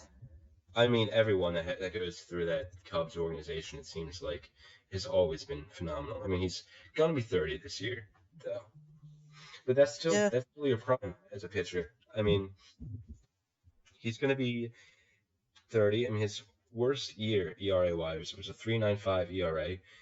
He hasn't had a WHIP above 1.2. He doesn't give up a crazy amount of home runs or walks, and he strikes out at about around an average amount of batters, but he doesn't give up many runs. And that's what you need in a pitcher, someone who's not going to give up runs. And he's in a solid division in the NL Central. I could see him as a true number two, I not in agree. high, not in the high end of a true number two, but a back end. No, yeah, he's definitely the last 2 years. I would say he's a little worse than what he was, but he's still shown consistent numbers, great numbers, and easily a number two starter. I'd want him on my team. I'd want him on the Yankees. Yeah, I would love to have him on the Mets. I mean, especially with the Syndergaard injury. Okay, so we've been recording for quite a while now. Yeah, this has We got to be still, like at least an hour. it's Oh, probably like an hour and a half now. And we still have like 30 something pitchers left. So I think we should just speed it up. I don't think we should go that much more in depth. I know we said that in the intro, but we've gotten caught up with ourselves. yeah, we have. We've explained too much. We've really gotten caught up with And ourselves. well, But the I thing hope, is, we actually have a lot of guys next who really don't need explaining that I'm looking at. yeah, that's helpful. Like we Like, have Bumgarner, Severino, well, Syndergaard. exactly. So hopefully this helps. Hopefully we can be done within the next 20 minutes or so. If we could keep this under 2 hours, that would be That would be great. Now it's gonna be a that pain in the ass. would It's gonna be a pain in the ass editing it all, but we'll see how it is. Now, be Lance McCullers Jr. is next. He's on that Astros team, which everybody's gonna hate. I mean, I hate them too, but don't we all? he's still a young pitcher. He his career ERA is below 4, and he's in the AL West, which is filled with a lot of great hitting. I think I wouldn't necessarily put him as a number 2 guy, but he's very consistent. He can get guys out. I think he's going to be the top end of the middle of the rotation guy, personally, just because he still walks quite a few batters. I mean, he walked Mhm. 50 batters last year, 40 the year before. That actually wasn't last year. That was 2018. Oh, yeah, because he didn't pitch last year. He's in 26. Yeah. He forgot he had that injury. But still, he walks a lot of batters. And that's probably the biggest thing that I don't like about him, aside from the jersey. Well, yeah, we all know that. So I think a middle of the rotation guy is about where he belongs. Easily a middle of the rotation pitcher. Mm-hmm. Now we got Lucas Giolito, the young phenom from the Chicago White Sox.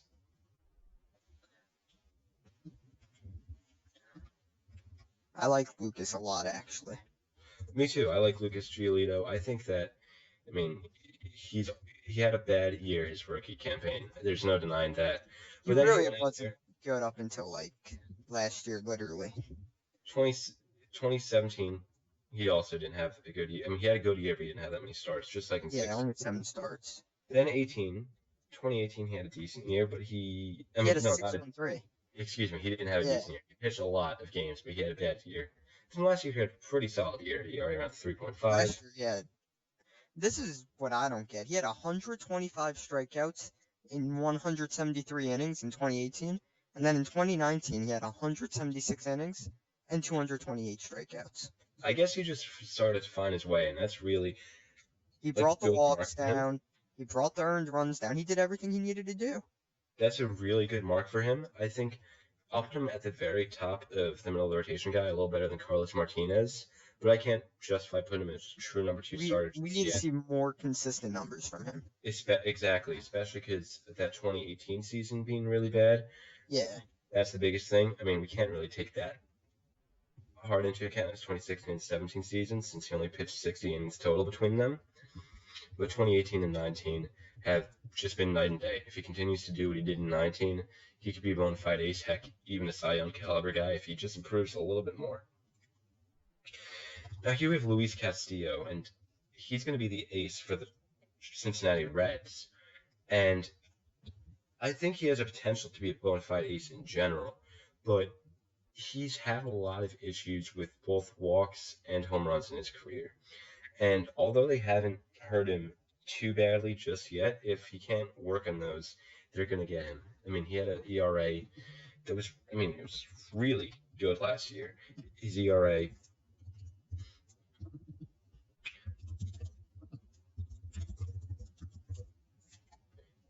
His ERA last year was a 3.40.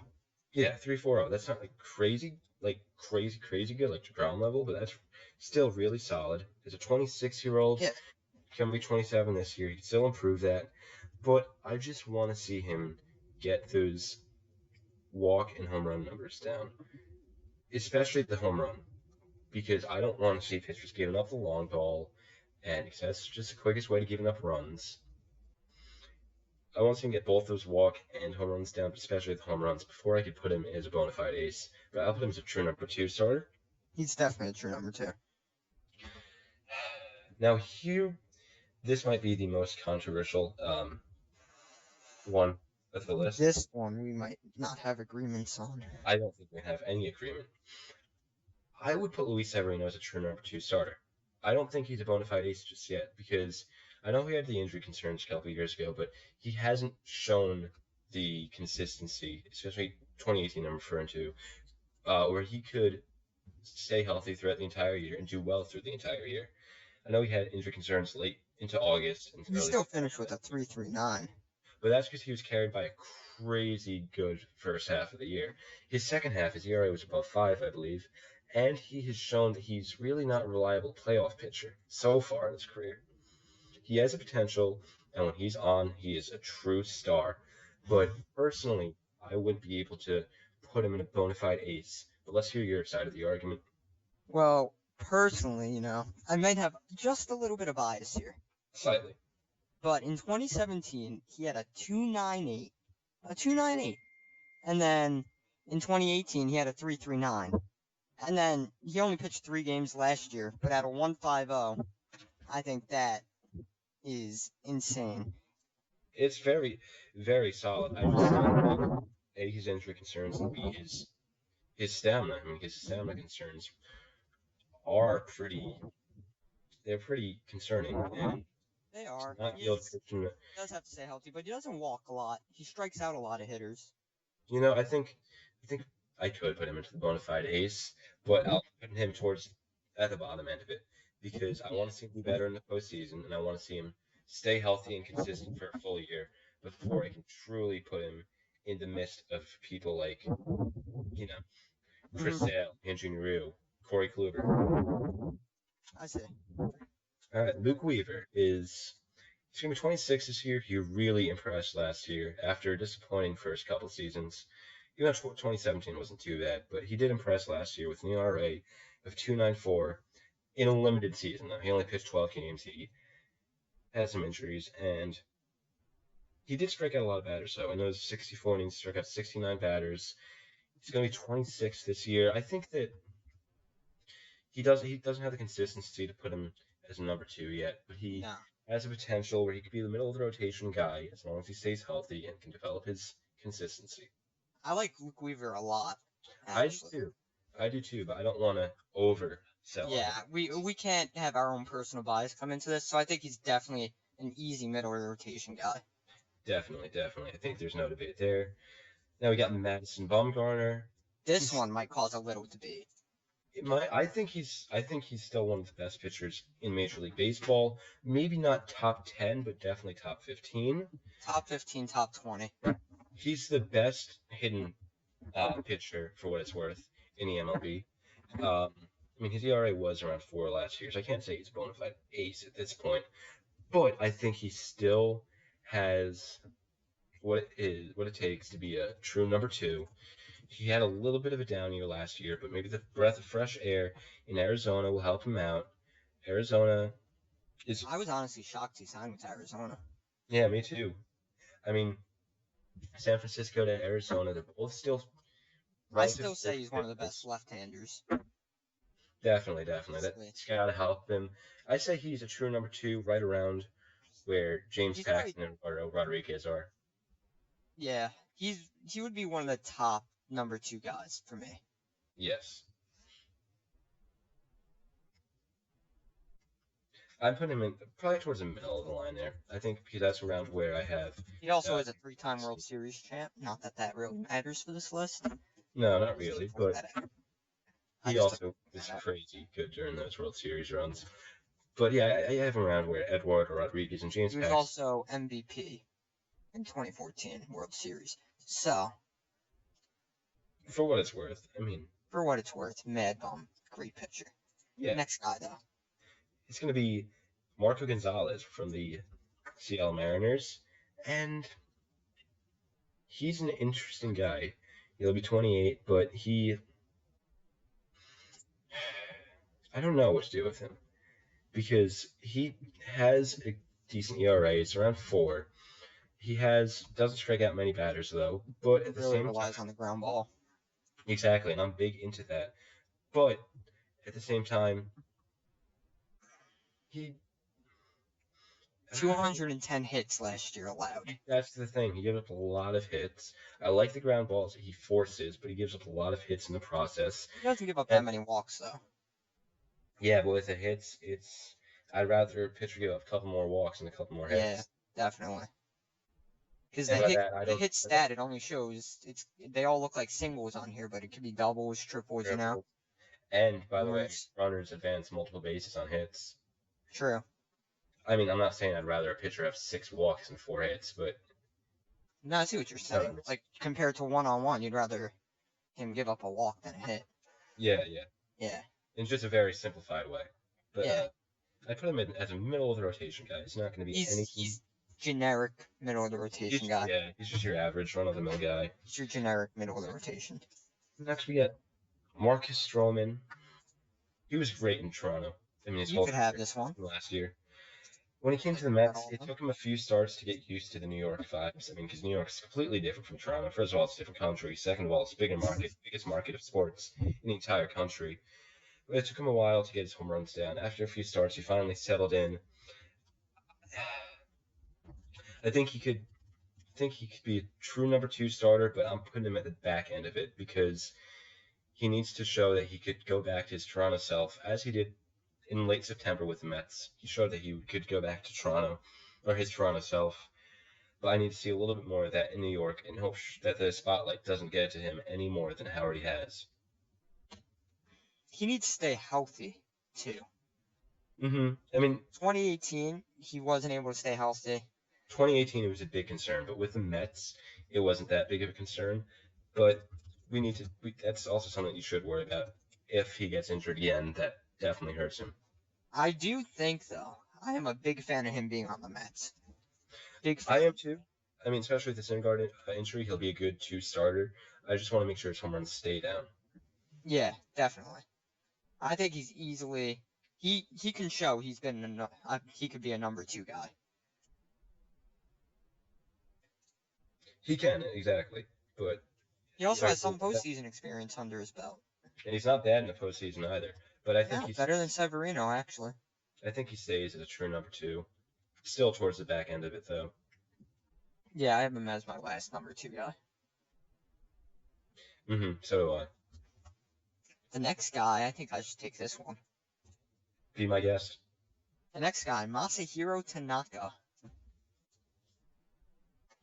This guy, let me tell you, if he ended up getting Tommy John surgery back when he was just breaking into the league, like his first year, I think he would have done better now. But he's still doing really well, though. He's one of those few guys that still is a good pitcher after Tommy John. No, he never got surgery. Oh, didn't he? Got it. No. He kept getting cortisone shots or something. Oh, okay. If he got the Tommy John, I think he would have been better now than what he is. But I love Tanaka personally. Despite his he gave up 186 hits in 182 innings last year.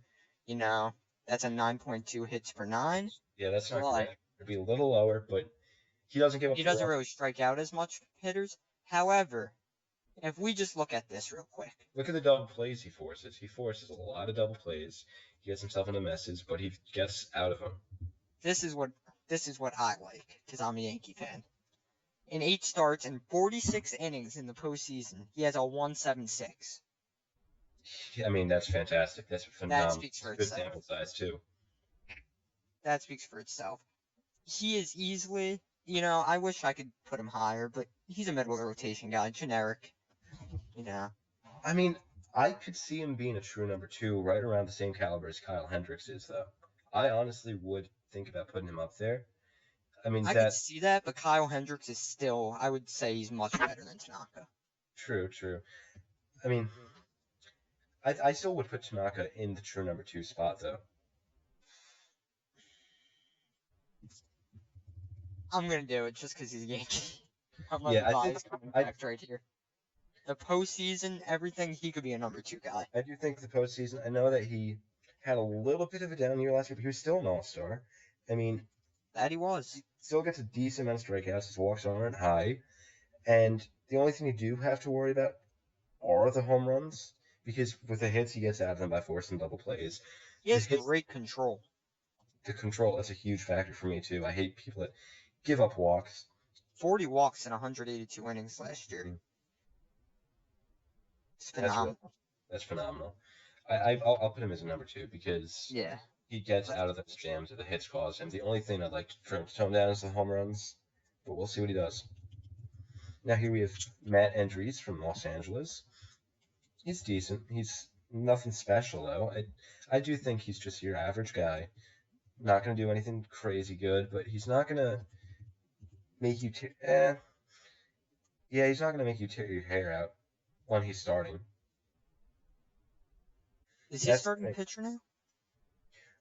He was listed on on the Angels website as one, but it depends because when he started, he had a ERA around 4.3, 4.5. But then he went to the Pens, so it's hard to really tell how he'll do as a starter again because I think in LA he'll be a starter.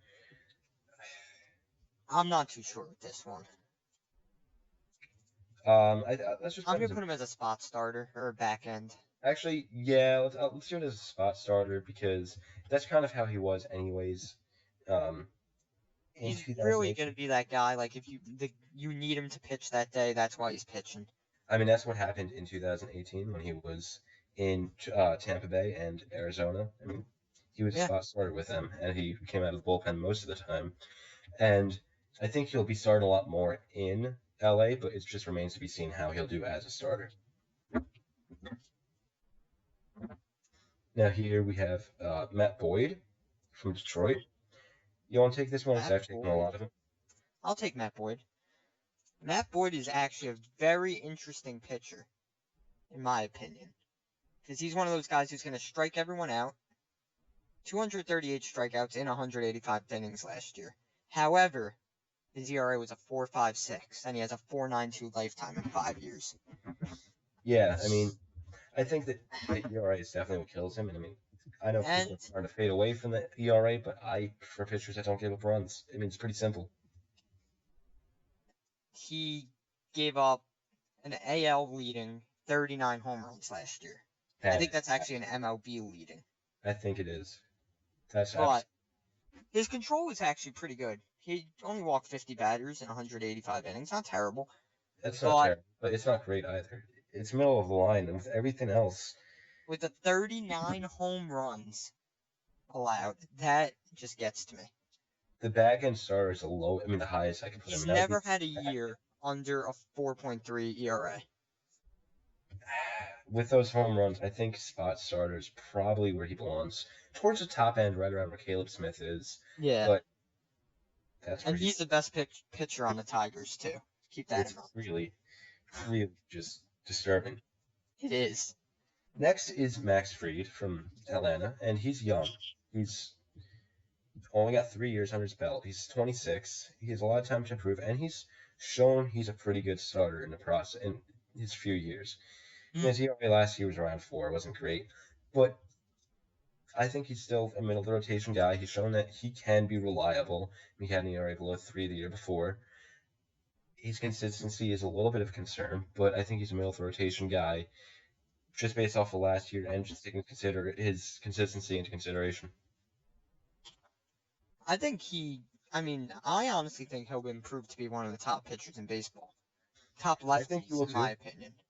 I think he will too. He just needs to make sure that he can get his hits down. Yeah, that's his biggest concern is the It hits. is. He's got good control, but, you know. I mean, last year was the first year he really started, though, too. So you gotta Yeah. remember that. I think a middle rotation guy is probably the best thing. I could see him being middle of rotation for sure. We'll see where he ends up throughout the rest of his career. So, you have Magic Max Scherzer. Anyone can agree. Yeah, this is Ion basically Caliber. another one of Probably those self-explanatory ones. fourth best pitcher in baseball, in my opinion. But it's really upsetting that he's had to just drown out from the spotlight of Jacob DeGrom. I mean, he had great years the last 2 years, and DeGrom's just overshadowed him. And I mean, DeGrom deserves it. Let's be DeGrom real. deserves it completely. I mean, it's kind of Scherzer's sad great, from but Scherzer's DeGrom deserves standpoint, it. and he's one of the few pitchers for the Washington Nationals I don't absolutely hate, but you know, DeGrom does deserve it. But it is kind of sad if you are a Scherzer fan. Mm-hmm. Now here we have Michael Wacha. Michael Wacha, I actually do like the Mets signing, but he's fighting for a spot with not with Colin McHugh, with Rick Porcello in the fifth spot of the rotation. Now, I think that he's still only 28. He has time where he could still develop, and when he's on, he's on. I mean, 2 years ago, he only pitched 15 games, but he had a 3.2 ERA. Even last year with a 4.76 isn't terrible. I don't think he's a bad pitcher. His injury concerns are kind of bad, though, because he hasn't really had a full season for a couple years now. Well, last year he had 24 starts, but only 126 innings. I mean, he's going to be a guy that is going to be on an innings limit, on a pitch limit, and you're It not going to sucks too, because this was one of those guys that had a great potential back when he came up. 13, 14, people thought he could be a top pitcher in the league. I'm stuck between middle of the rotation and the back end. Let's hear your commentary. I'm honestly stuck between that too, because his numbers aren't consistent for the last few years now. He hasn't been consistent since 2015, and even then, Consistency he is really the didn't even biggest pitch issue. too much. Consistency is the biggest issue, and he needs to just stay away from the injuries that put him on the innings limit to begin with. He's only 28. I think a back end starter is fine for now, I think he's a back end. but he's definitely a top on my list of the back end. Oh yeah, for sure. Okay, so that means that we can move on to the next guy, Mike Clevenger.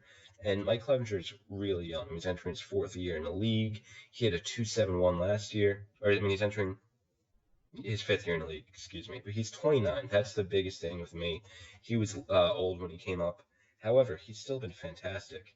Minus his rookie year, he's had an ERA 3.11 or below his entire career. And I think in the AL, honestly, I'm stuck between Bonafide Ace and Cy Young caliber with him. I mean, I was gonna say still go upward. He had 12 strikeouts per nine last year. Didn't give up many home runs, only 10 home runs. I think Bonafide Ace. 2 years in a row where his innings were, or 2 years not in a row. Sorry, he had the 1 year where they were 200, but other than that, there were 120 innings for 2017 and 19. So we haven't really seen that he could bulk pitch like 200 innings a year consistently. That's true. That's true. So until he can, or even get up to like even 160, 170, I guess, yeah, true number two is fair for him.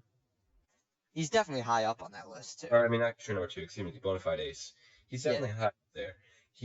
I wouldn't be surprised if he won Cy Young within the next 4 years, but he definitely fits in with Severino, Ryu. exactly. All them. We'll see where he goes. Flaherty, I could see that. I still can't believe he didn't even place in Cy Young voting last year, or the year before. Yeah. Well, he didn't have the required innings pitched last year, but the year before Only he definitely should 2 have. years ago, though. But 2 years ago, his ERA was barely above 3. Yeah, he definitely should have been placed. Now here we have a guy, Mike Fiers. He he's got a great mustache. He's a legend for exposing the Astros and Snake. Snake. Well, I mean, everyone hates the Astros now, so who's? Anyways, I think He's a nothing good special. snake, though. He's a good snake. He is a good snake. I think he's a middle of the rotation guy. He has an ERA hovering around 4 for his career. I think last year was personally one of the best years of his career. Yeah, I agree. Since like 2015. He really, honestly, in Houston, he was at his worst, I would say. Definitely, they didn't do good for him. That was when he was at his worst. But once he left Houston, he's shown constant 3.4, 3.5 ERAs. That qualifies for, I'd say, middle of the rotation guy. I think so too. I don't think he's gonna be anything like The special. only thing is he's 34 years old. He's gonna be 35. Exactly. He's not gonna get much better. So I still think middle of the rotation is where he belongs. Towards the bottom, but he's definitely a middle of the rotation guy.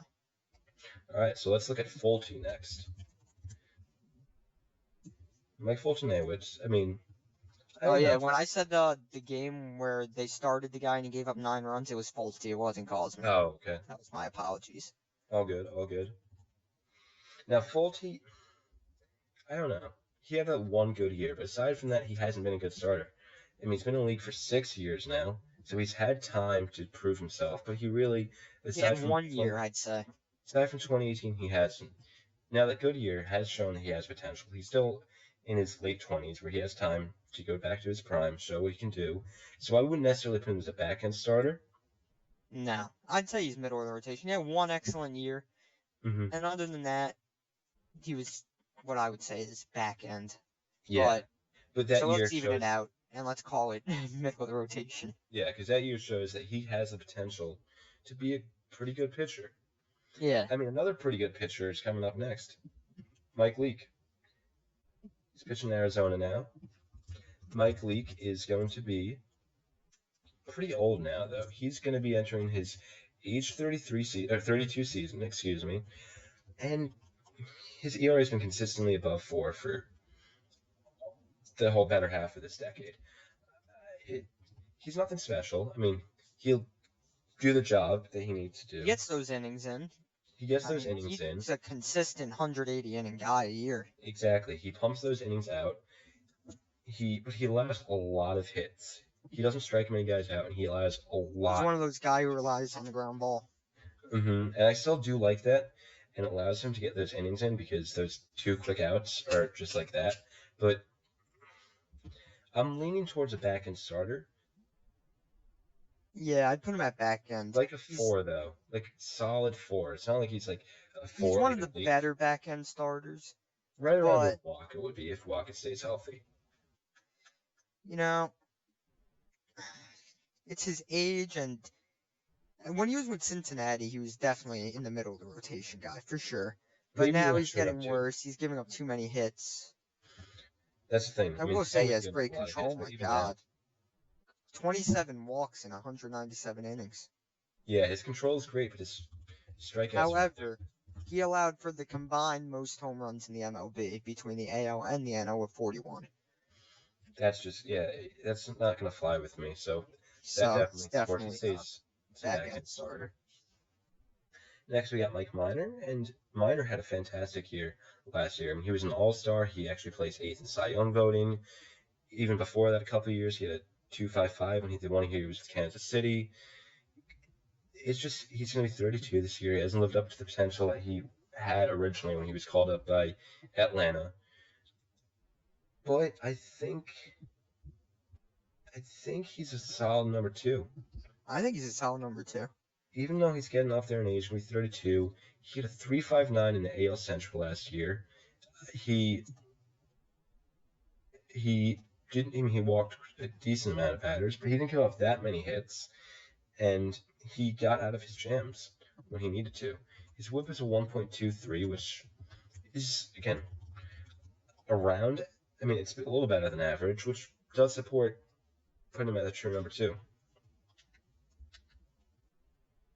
Why didn't Mike Minor take a break in 15 and 16? Was he injured? Yeah, because he had a torn labrum. Ah, okay. Well, it wasn't good for him. Now we've got Mike Soroka. I Miles love Mikolas that is guy. next, but Soroka, this guy is only 21 years old, and he had a 2.68 last year, a 3.5 the year before, in only 5 starts. So that's not a crazy big sample size. He allowed the least home runs per 9 innings of anyone in the league. Second in Rookie of the Year voting. He would have won Rookie of the Year if it wasn't for, Big Meat Pete. he clearly, obviously deserved it. He did. I think he's a bona fide ace. Like, no doubt. Easily. He's easily a bona fide. We could even. He was 6th in Cy Young last year. We could Honestly, throw him up there. But I think I could. I know we haven't seen that much from him, but with his age and potential, he had a 2.68. Exactly, as a 21-year-old. I think I'm going to put him in the Cy Young caliber. Only 41 walks. I think he's definitely. And his home run per 9 innings was the lowest of anyone in the MLB. I'm putting him up there. He could definitely compete with those big guys. Okay. Next we have Miles Mikolas, and honestly, I know he had a great year last year, but that was really it. Or not last year, excuse me. The year before. The year before that. My apologies. I know he had a great year the year before. And he also allowed the most hits with that great year. Exactly. I mean, 2.83 ERA. I mean, he had 200 innings. That's why he had given up the most hits. Yeah. He has the best control in the league, arguably. But even then, he still gives up, as you said, a lot of hits. I know it's in a lot of innings, but the problem about giving up those hits is they tend to score. And that's not what you want out of a pitcher. I mean, he's giving up a lot of extra base hits as well. And he hasn't shown consistency either. He hasn't shown great consistency. He's going to be 31. Given up the amount of hits that he does, I can only justify putting him in the middle of the rotation. Yeah, I'd no higher in the middle of the rotation. The later end of it, too. He's towards my bottom of the middle of the rotation. Yep, I completely agree. And next we have a guy that you could take over if you want, Nathan Eovaldi. I mean, Yankees fans know him better than almost anyone. Oh, Nathan. Let me tell you about good old Nathan. This guy, I'm going to be honest, I don't know why the Red Sox gave him the contract they did. Oh, he's getting way overpaid. I mean, let me just check. That's why they had to get rid of him. I just want to check. He's making $17 million until 2022. $17 million for a guy who had a, pardon one second, 5.99 ERA last year. 5.99 ERA. I mean, that's just absolutely disgusting. I mean, I remember when he was with the Yankees and he had that 14-3 year, but he still had a 4.20 ERA, a 4.20. It's just the Yankees were really good. Nice, by the way. But the Yankees were just really. They always are good. They always get their pitchers wins. I mean, Domingo Germán. I mean, he's had 20 win seasons, but nothing to show for it in terms of ERA. I think he's at this point in his career, he's also getting old. I think he's a spot starter at best. I definitely think he's a spot starter. The only reason they signed him was because of the World Series he had in 2018. But look at his whip. It's always like a 1.5. Last year was a 1.5. He gives up basically more hits than innings pitched each year. Easily back into spot starter for me. And I would personally put him at the spot. Yeah, I put him there as well. Which leads me to our next guy, Noah Syndergaard. Now, I'm obviously not going to put him as a spot starter, but he hasn't lived up to the hype. I mean, his ERA was in the mid-4s last year. I mean, he does have his teammates' backs all the time, and he's a funny guy if you check him out on Twitter and stuff. But I think he's really, in most teams, he's a middle-of-the-rotation guy.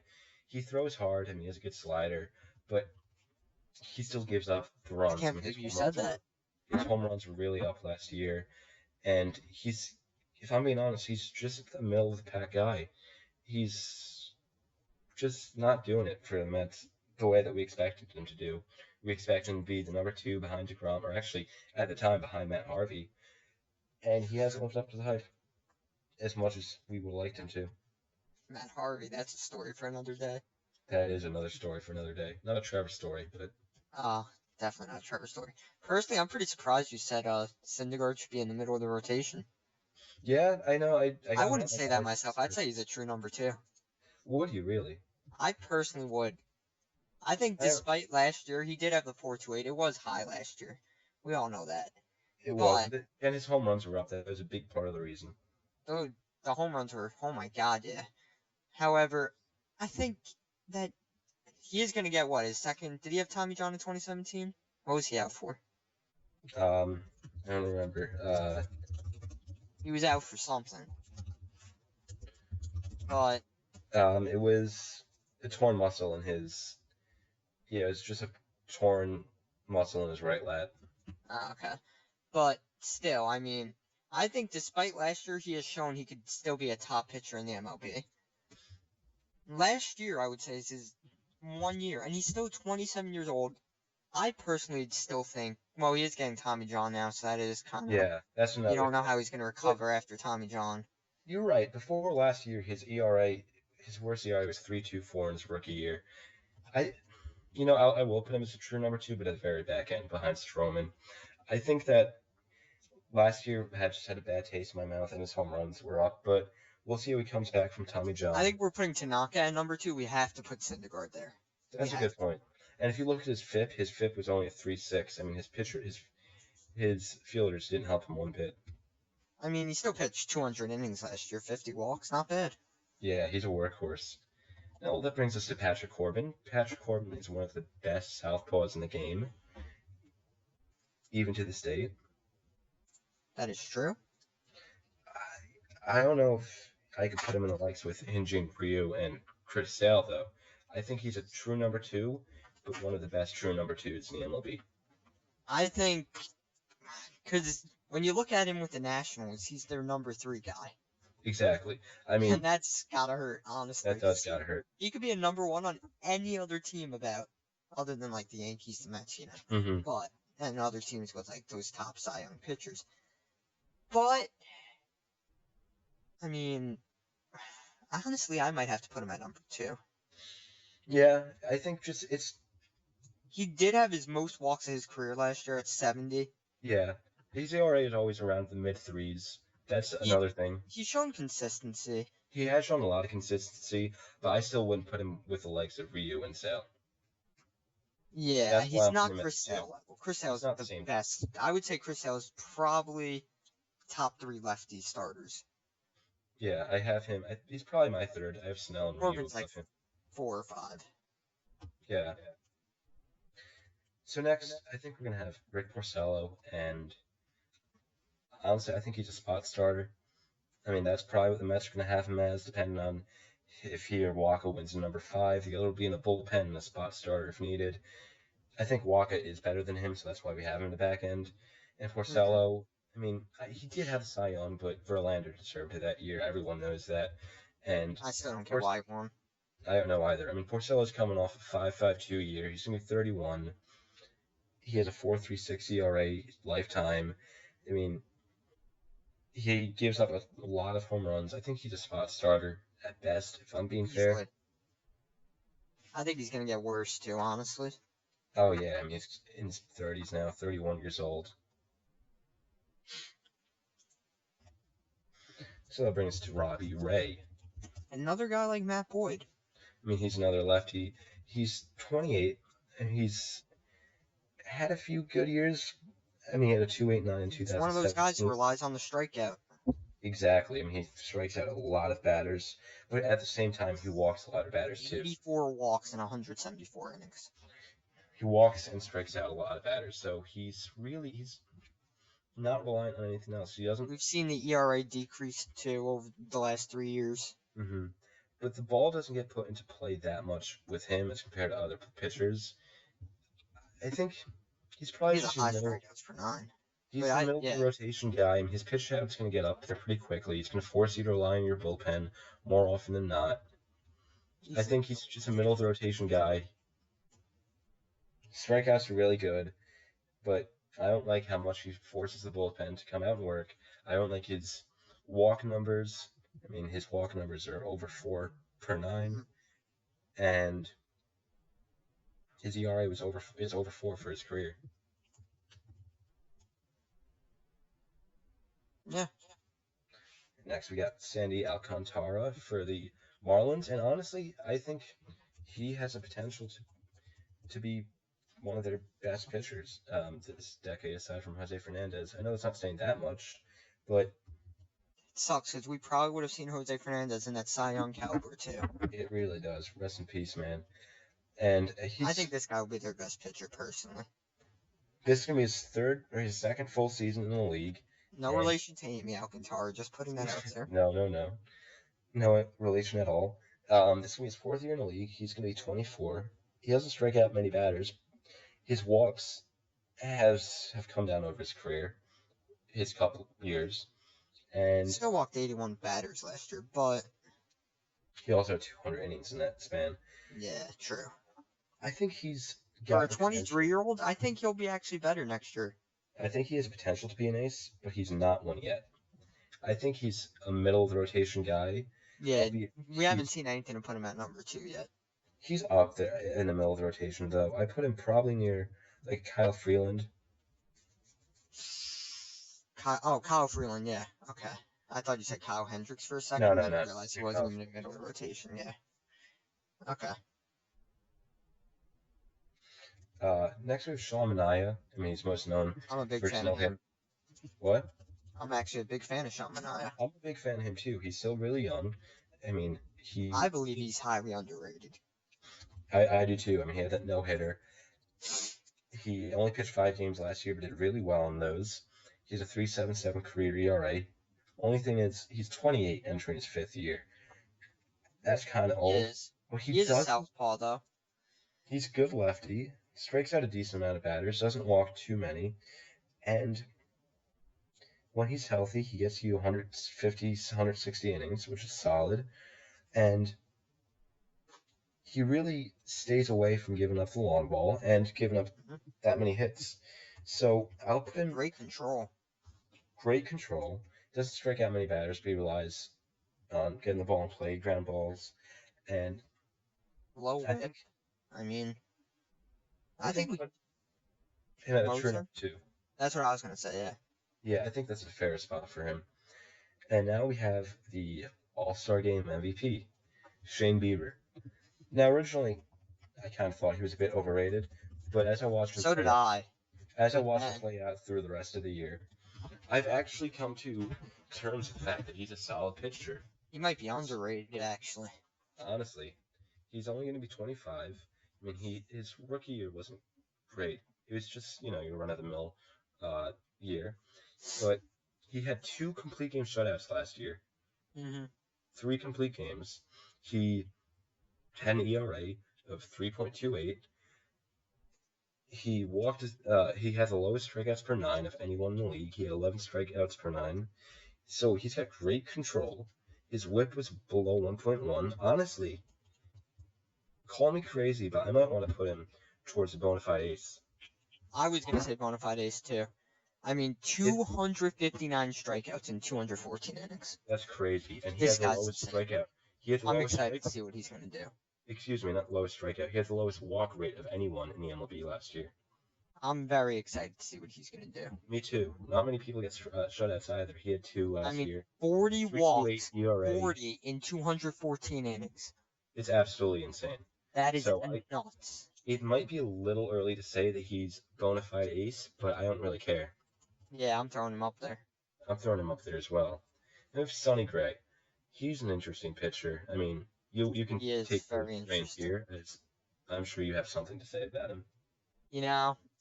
Let me tell you about Sonny. When the Yankees first got Sonny Gray in 2017, I was so excited. I would have been too.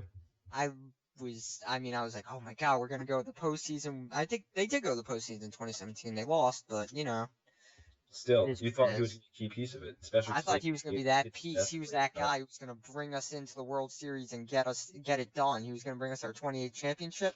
And what does he do? He sucks. Yeah, absolutely horrible with the Yankees. But that was the worst season of his career.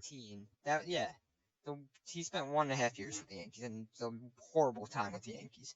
But what he did last year in Cincinnati was just, I mean, I didn't think it was going to happen. Me neither. I don't think anyone did. I think everyone was ready to write Sonny Gray off and put him on the DFA list, honestly. I agree. I mean, with what he did with the Yankees, especially how much it affected you. Oh, yeah. I mean, this guy had a 2.87 last year with 205 strikeouts in 175 innings, with a 1.08 whip. I think, I don't know where I would put him. Where would you put him? I would put him, just This because of one's those hard. consistency issues, I would put him as true number 2. I was going to say oh my God.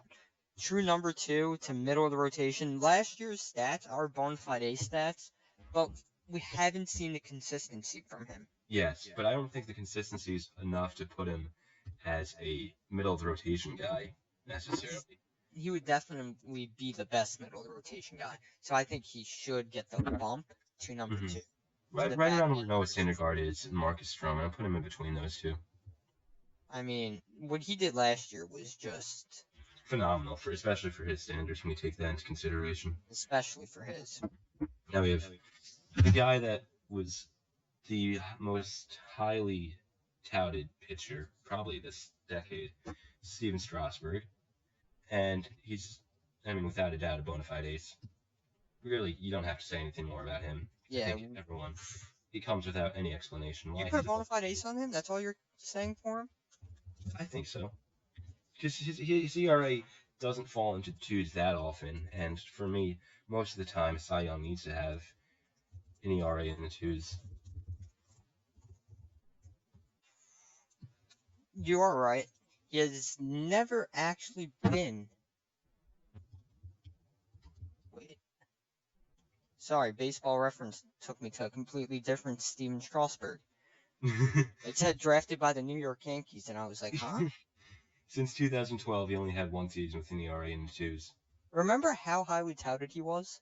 Yes, he was, but then he had injury concerns. I mean, he missed most of 2011 and part of 2010 because of it. Why But won't he came back better than ever. Well, not better than the ever. old trustworthy Baseball Reference make me Steven Strasburg?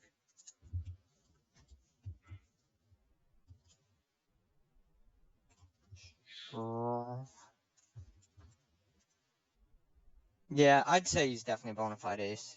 Mm-hmm. Now, next we have Tajon Walker. He hasn't pitched in the MLB. He only pitched 4 games in the MLB in the past 2 years. It means it's hard to really say, but when he did pitch, he was decent. He's like a 3.95 ERA, but I think he's a middle of the rotation kind of guy. It's hard to say because he hasn't pitched for 3 years, really. Yeah, he really hasn't thrown the ball. But when he did, he was a middle of rotation, and we're not gonna base it off of like his injury right now because we haven't seen him in a long time. So it's just hard to really accurately tell now. He will be 27, but I think just throw him in the middle rotation. Yeah, that's exactly. I think that fits perfectly for him.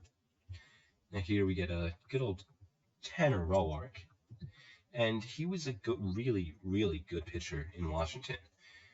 I mean, he went to the 10 and 15, struggled a little bit there, but then went back into the rotation and still did fairly well.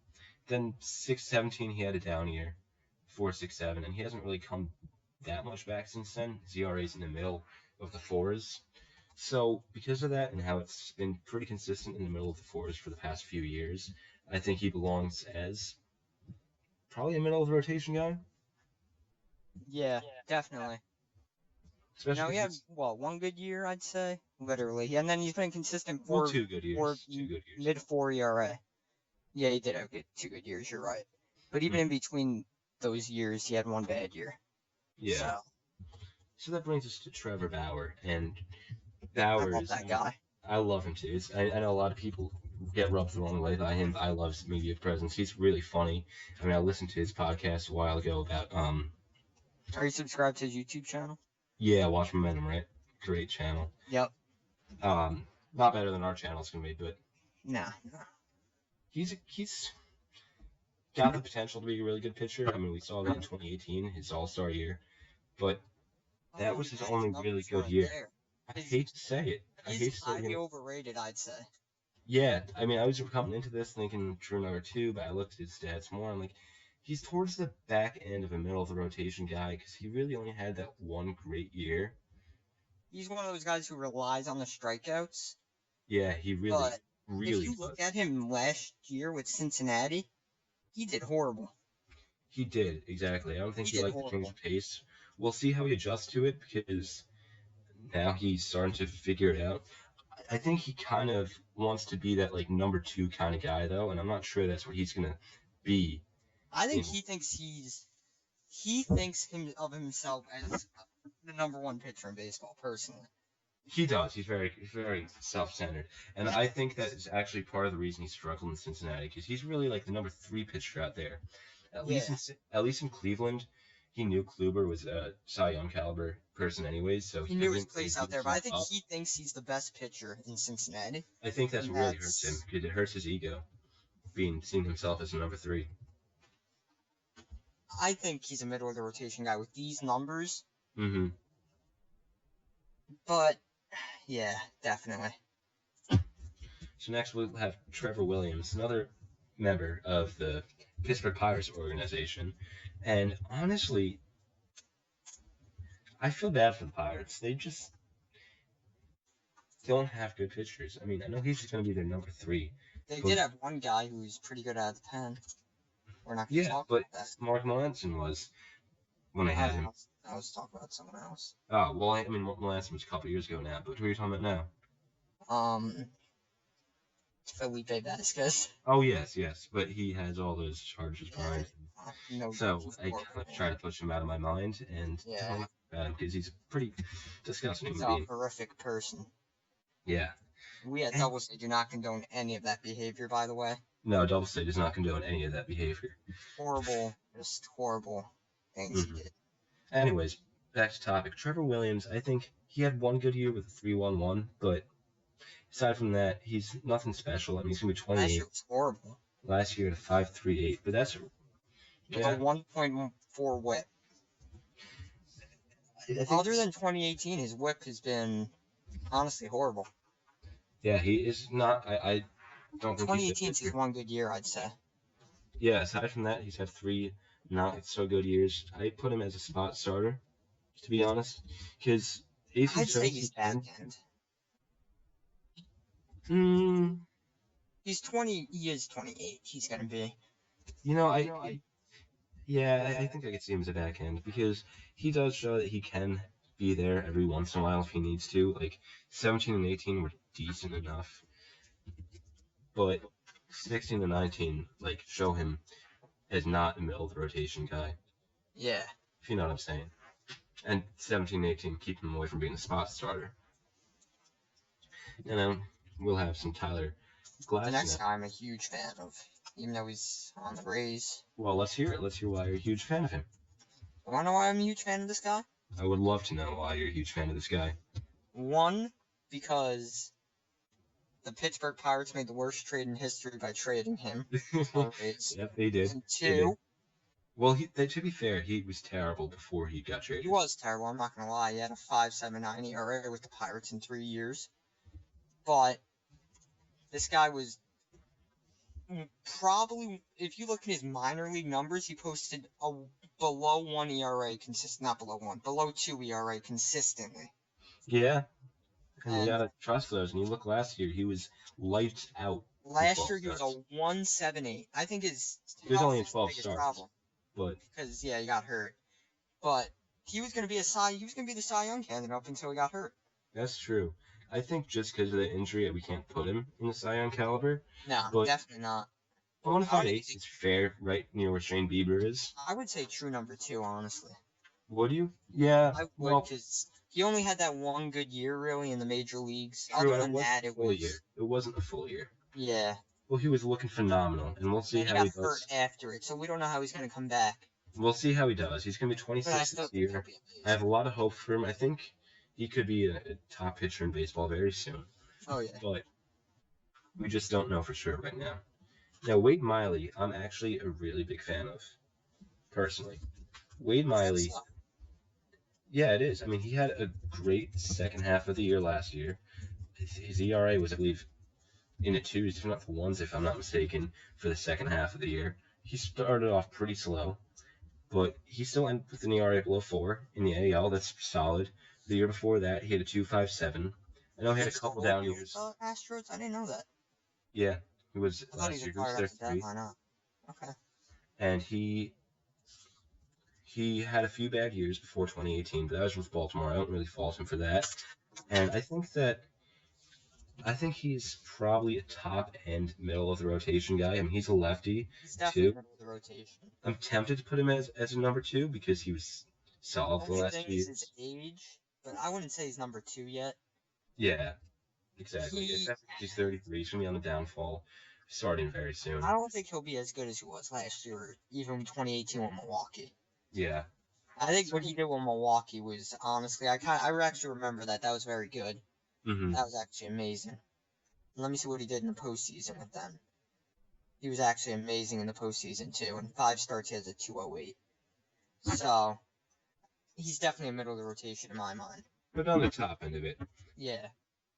But his age is gonna mean it's gonna start falling off a little bit, little by little. Next guy. This is Mr. Walker Bueller. So now we have Walker Bueller coming up, and I think this guy is honestly he's a superstar, man. he's definitely bona fide ace to Cy Young. He's 24. He had a bad rookie year, but I mean he was coming out of the pen and through rookie 8 year. games out of the pen. Not even 13. For that. Wasn't even. I don't think he's a Cy Young caliber person yet. You don't? No, because he had an ERA above a 3 last year. He had allowed 2 complete games. It's not terrible, but I don't know. I'm mainly hung up on it. I think he's a bona fide ace. He's an ace. I think bona fide aces as well. We can't give him the Cy Young just yet. I reserve a Cy Young for the most elite pitchers, and he's obviously up there, but I think he's probably at the 12th or so best pitcher in baseball, somewhere around there. I could justify us putting him with Jack Flaherty and everything. Yeah. Yeah, that's probably around the same tier, because again, I don't think he's, like Blake Snell, like Kershaw, like Justin Verlander. Now here we have Mr. Yu Darvish. His career got revived when he moved to the Cubs. No. Mm-hmm. He kind of did. I mean, in 2018 it wasn't, but 2019 it was. He had a huge stretch of games where he was just lighting people out, and he did give up 33 home runs, though. I mean, that's a big issue with him. And again, 17, 18, you can't. The long ball, though. What? He's always been someone to give up the long ball. That's the biggest issue with a guy like him. But he has struck out a lot of batters. I mean, he strikes out 11 batters throughout his whole career, 11 batters per 9. He actually has the highest strikeouts per 9, according to Baseball Reference, all time in his 7 years. As of right now. That's remarkable. I did not know that. That's actually remarkable. That is absolutely remarkable. His ERA is 3.57, which is solid. I think he's a good number 2. I mean, I'd say he's gonna be on the lower end of the number 2, just because he's getting up there in age. He's had injury concerns in 2018, but he's the low end of the number 2. Yeah, but he's still pretty solid. I mean, I'd say he's better than Tanaka. He's never had a full year with an ERA below 4. Last year, in 2018, he only pitched 8 games. That's why. I think he is a good number 2. Definitely. A true number 2, probably around Jake Arrieta level. At this point in Arrieta's career. And then I'll bring us to Zach Gallen. Very young guy. Luckily, we've got 4 guys left. You sound interested in taking Zach Gallen. I've done enough talking for today. Let's hear you. Zach Gallen, actually. You want to take Davies after him, too? I would actually take Davies, yeah. I'll take them all. You take the next 2. I'll take the next 2. Zach Gallen is actually someone I am very interested in, personally. Because if you look at his stats from last year, that was the only year he pitched in the bigs, but he had a 2.81 ERA. That's the only thing really impressive. The only thing, he allowed 36 walks in 80 innings. Yeah, but that's something I keep saying. He's 23 though, so I'm sure they can figure out a way to get his control underhand. The even strikeouts are there.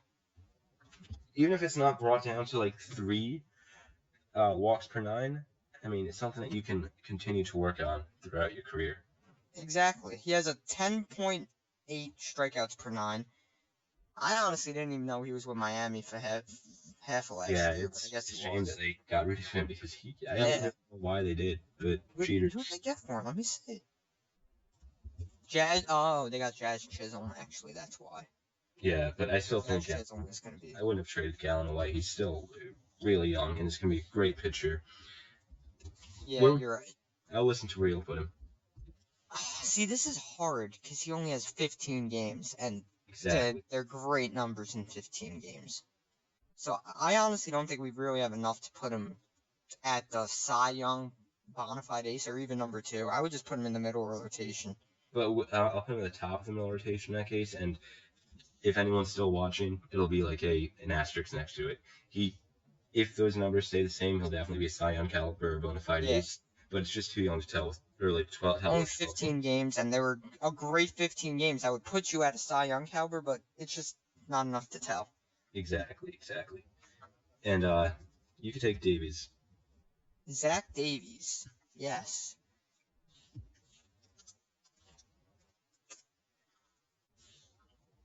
That's right. He was on the Brewers last year. I remember that. He actually had a decent year. 31 starts, a 3 for 5.5.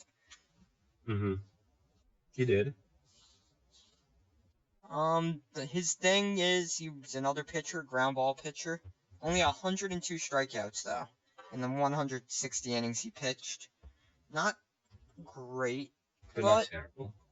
I'd say he's shown consistency with his ERA. He's got a 3.71 in his rookie year, and then each year it's been under 3.97, except for 2018 when he was hurt. Mm-hmm. But he came back this year from that injury, did great. He's going to be on the Padres. Yeah, I'm right. He's going to be on the Padres next year. Good pitcher's park. And that's a great pitcher's ballpark. A great ground ball pitcher's ballpark, as a matter of fact, I think. And I honestly think that's where he'll do much better. I think he's a middle of the rotation type of guy. Just your generic, Probably upper half of it, though. Yeah, with what he did last year, definitely. Mm-hmm. And hopefully he could do it again this year and next year. Oh, yeah. Now, next we have Zach Greinke. We'll just put him as, top 5 pitcher in baseball. No biggie. Yeah, you know how it is. You know how it is. And then we got Zach Wheeler. Pretty good pitcher. Pretty good hitter. I'm not salty that he filled off a Philly now at all or anything. But he's probably a true number 2. He isn't really. He's not going to be a Cy Young pitcher at all. I mean, he hasn't had an ERA below 3.3 either.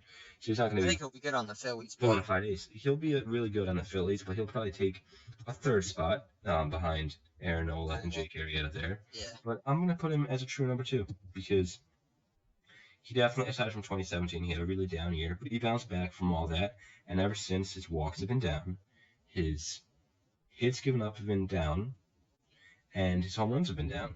And those are 3 key factors that I really look for in a pitcher, and I like that.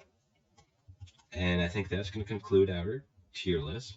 Everybody, thank you so much for watching. I know this is kind of choppy and not the best quality for a video. This is our first one. All the other ones are going to be probably better because as we start to do this more, we'll figure more out. And they're going to be shorter tier lists because obviously we had 100 pitchers. They're going to be 40-something catchers, 30 first basemen, second basemen, and so on. And we'll be able to go more in depth on each of those players. And I think we actually got a bit carried away here with going in depth. Yeah, but again, thank you so much for watching. Mr. DeVito, you have any final words? I just want to say, if you stuck around this long in the video, we really appreciate it. It means a whole bunch to us. We worked really hard on this, especially Justin. I just want to give him a huge shout out. Justin is really the one who put most of the work into this. So, thank you, Justin. Thank you if you stuck around to the end of this video. We really appreciate you. Look forward to more videos from us in the future. That's all I have to say. Everybody. Thank Thank you. you for being on. You were a great co-host, Mr. DeVito, and thank you everybody for watching once again. And I hope you guys enjoy the rest of your days. If you didn't take your whole day to watch us.